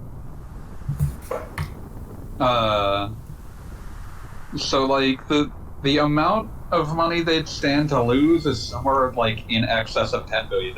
Like, it would just destroy them. That's awesome. Because we know GameStop stock is going to crash very soon. Oh no, it's going to crash like it's a bubble. It's going to crash immediately, and that won't really affect that like anyone. I would imagine that's not going to affect anyone except those holding the stock and those who had to pay an inflated amount because of the way that their trades for arrange. Yeah. Yeah, it's absolutely going to pop very soon. I figure since most of these guys are just like nerds going, lol, I'll spend $5 on a tenth of the stock or something.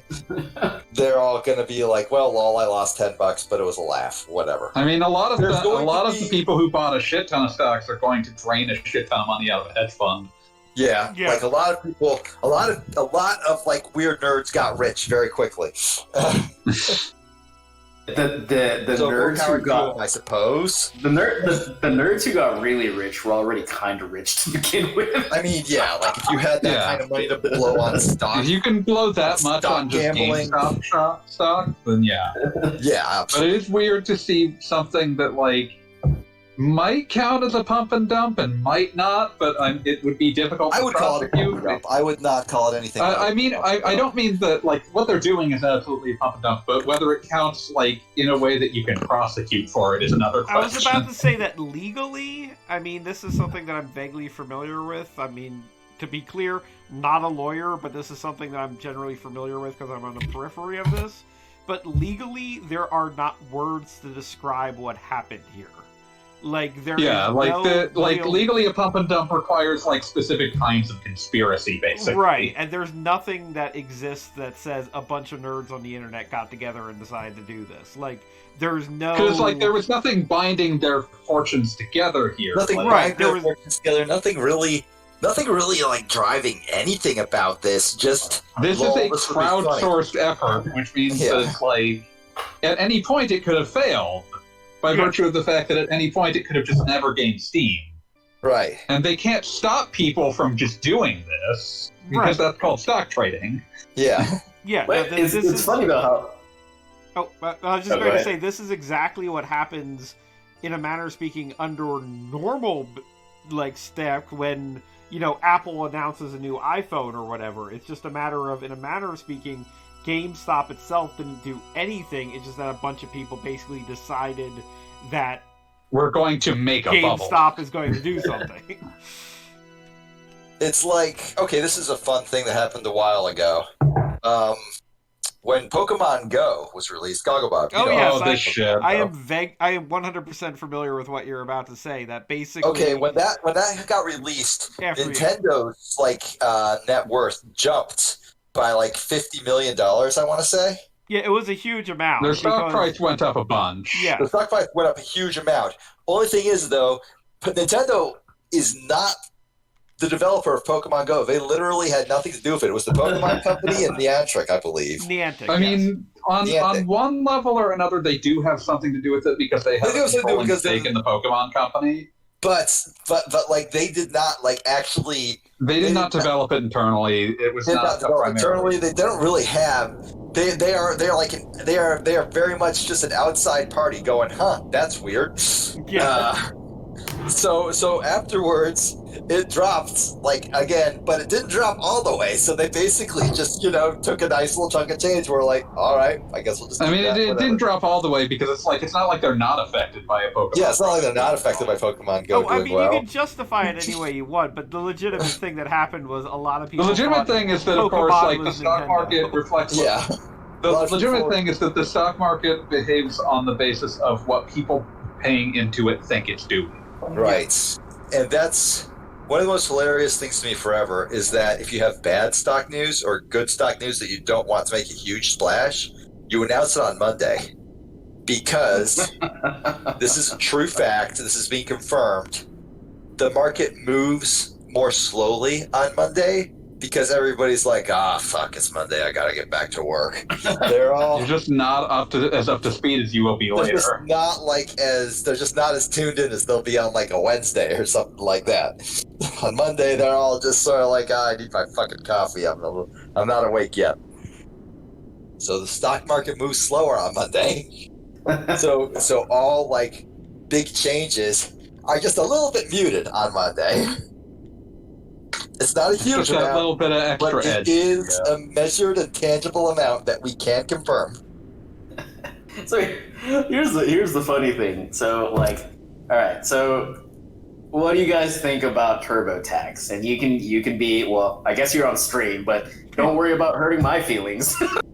I mean, I have essentially never made enough money in the year to pay taxes. Do you want my complete raw and unfiltered opinion? Yes, I I think they're do. fucking evil. I think they're very convenient, but I do believe they are fucking evil, and that is entirely because there have been, in fact, actual like tools developed by the U.S. government to allow people to file their taxes online easier, directly to the IRS, and TurboTax killed them. TurboTax lobbied the U.S. government, saying that no, there should not be a free tool for everybody to use that's literally just from the government that lets you fill out your taxes, because that's our thing. And the government, in the government's infinite wisdom, said, yeah, that sounds correct. That is my exact opinion on the matter. Pure example of Yeah, a so- corporation using its clout to affect actual, like, government shit where it does not belong, and that is actually evil, and so fuck them, I hope they die. And we're also talking about... I have things to. I have to think. You work for them, don't say, you? But I'll wait until post stream. But what Okay, I will good. say is who has two thumbs and whose employer was bought out by Intuit in December. Oh, that's rough. Dear. I'm sorry, man. Unrelated, but looking at video game, that shot of Faye running and the fucking cross swing back and forth and this stuff. Get used to this, by the way. No, you get used to it now, but it won't be like our lives until much later. It's gonna show up a lot eventually, though. I just thought of another thing I wanted to say, but The it will also coward. have to wait until after stream. All right. Yeah, maybe just put a pin in that for a bit. Just put a pin in all of it. Also, oh god, this is just reminding me of one of the things that I do definitely remember. Don't remember. Like, I do know what this is. I just don't remember this whole like scene. What are they? Is that a ball or like some type of bunny It's a ball. creature? It's basically a ball. It's a rabbit. They're kicking back and forth. Yeah, that's what I was gonna say. It could be a rabbit that they're passing back and forth. No, this was a Chrono Trigger sequel, not a Secret of Mana sequel. Boy, this game is seriously like chugging, and this is on a PS3. I don't know. To be fair, the PS3 is not like running. It's PS1 emulation. It's not running Fair like enough. an overclock.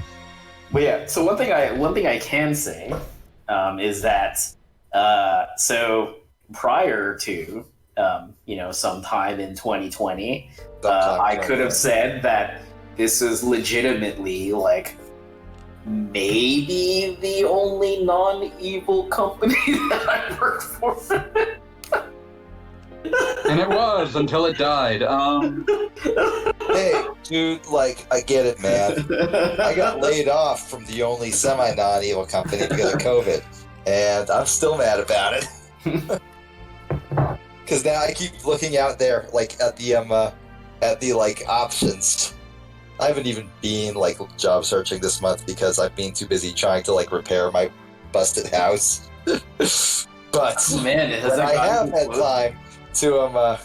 I have had time to job search, I've just been like staring out there like with this dead-eyed 1,000-yard stare going, I don't want to work for any of these assholes. I had this really like tragic situation where like I was having to show my resume to some people, and one of the things I got was like, have you had like a job? There's not any like work experience here, and it's like, buddy, I know. You had a job. God, that has to be demoralizing. Oh yeah, no, like they didn't mean it in like any like. I think they assumed that I was like leaving off experience, and it's like, no, trust me, like if I try to put, and there's nothing to put here. There's just nothing to put here. Like anytime I've ever been paid any amount, it's been like freaking strictly under the table, like, this is just you doing an odd job for this company for this reason. It's resumes are bad, job hunting is bad. Everything sucks, man. I hope never to die in a ditch, but gotta keep my options open. Ditch avoidance.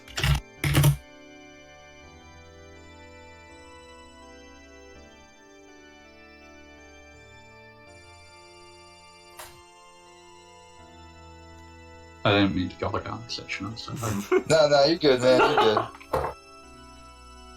So anyway, here's Blanca. Fuck Blanca. Blanca He's ain't literally, like, just look at him. He is Oh my just god, like, this is Blanca. What do you have against Jimmy? Jimmy, that was my son's name.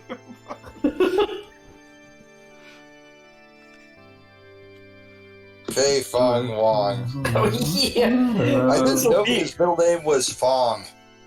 yeah. Did you read the whole article about my first employer? You might want to relink it to me. Are they responsible for like slavery or something? No, that's I not. mean, a lot of corporations are. They are responsible for ridiculous payday loans. Oh, that's grotesque. Oh, I remember you telling me about this once. They're oh man. So I guess this is a matter of public record. So maybe I can't say it on stream. I would not chance it. Okay. We Yeah. can discuss it after the My stream. 3 followers are narcs, so you just go ahead and don't say that. You have to edit this onto and put it onto the board eventually, dude. Yeah, it's less your 3 followers are narcs, and more you're gonna put this on YouTube videos, and it would really suck if those YouTube videos got subpoenaed. That's fair. Oh man. Anyway, Intuit executives who are watching this Twitch stream, I love you guys. You guys are the greatest. Hey, Intuit executives watching this Twitch stream, I hope you go choke on your own dicks. Now they're gonna find This is the difference between someone who basically is I don't know what the word is, like who's tied down to by I don't know.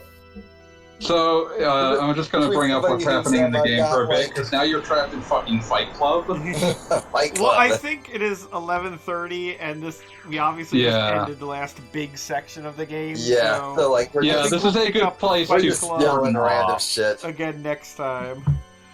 So We'll see you I'm going next to time, all. cut for the evening. Thank you, everyone who is watching. All possibly 3 or 10 people, Somewhere between those two numbers.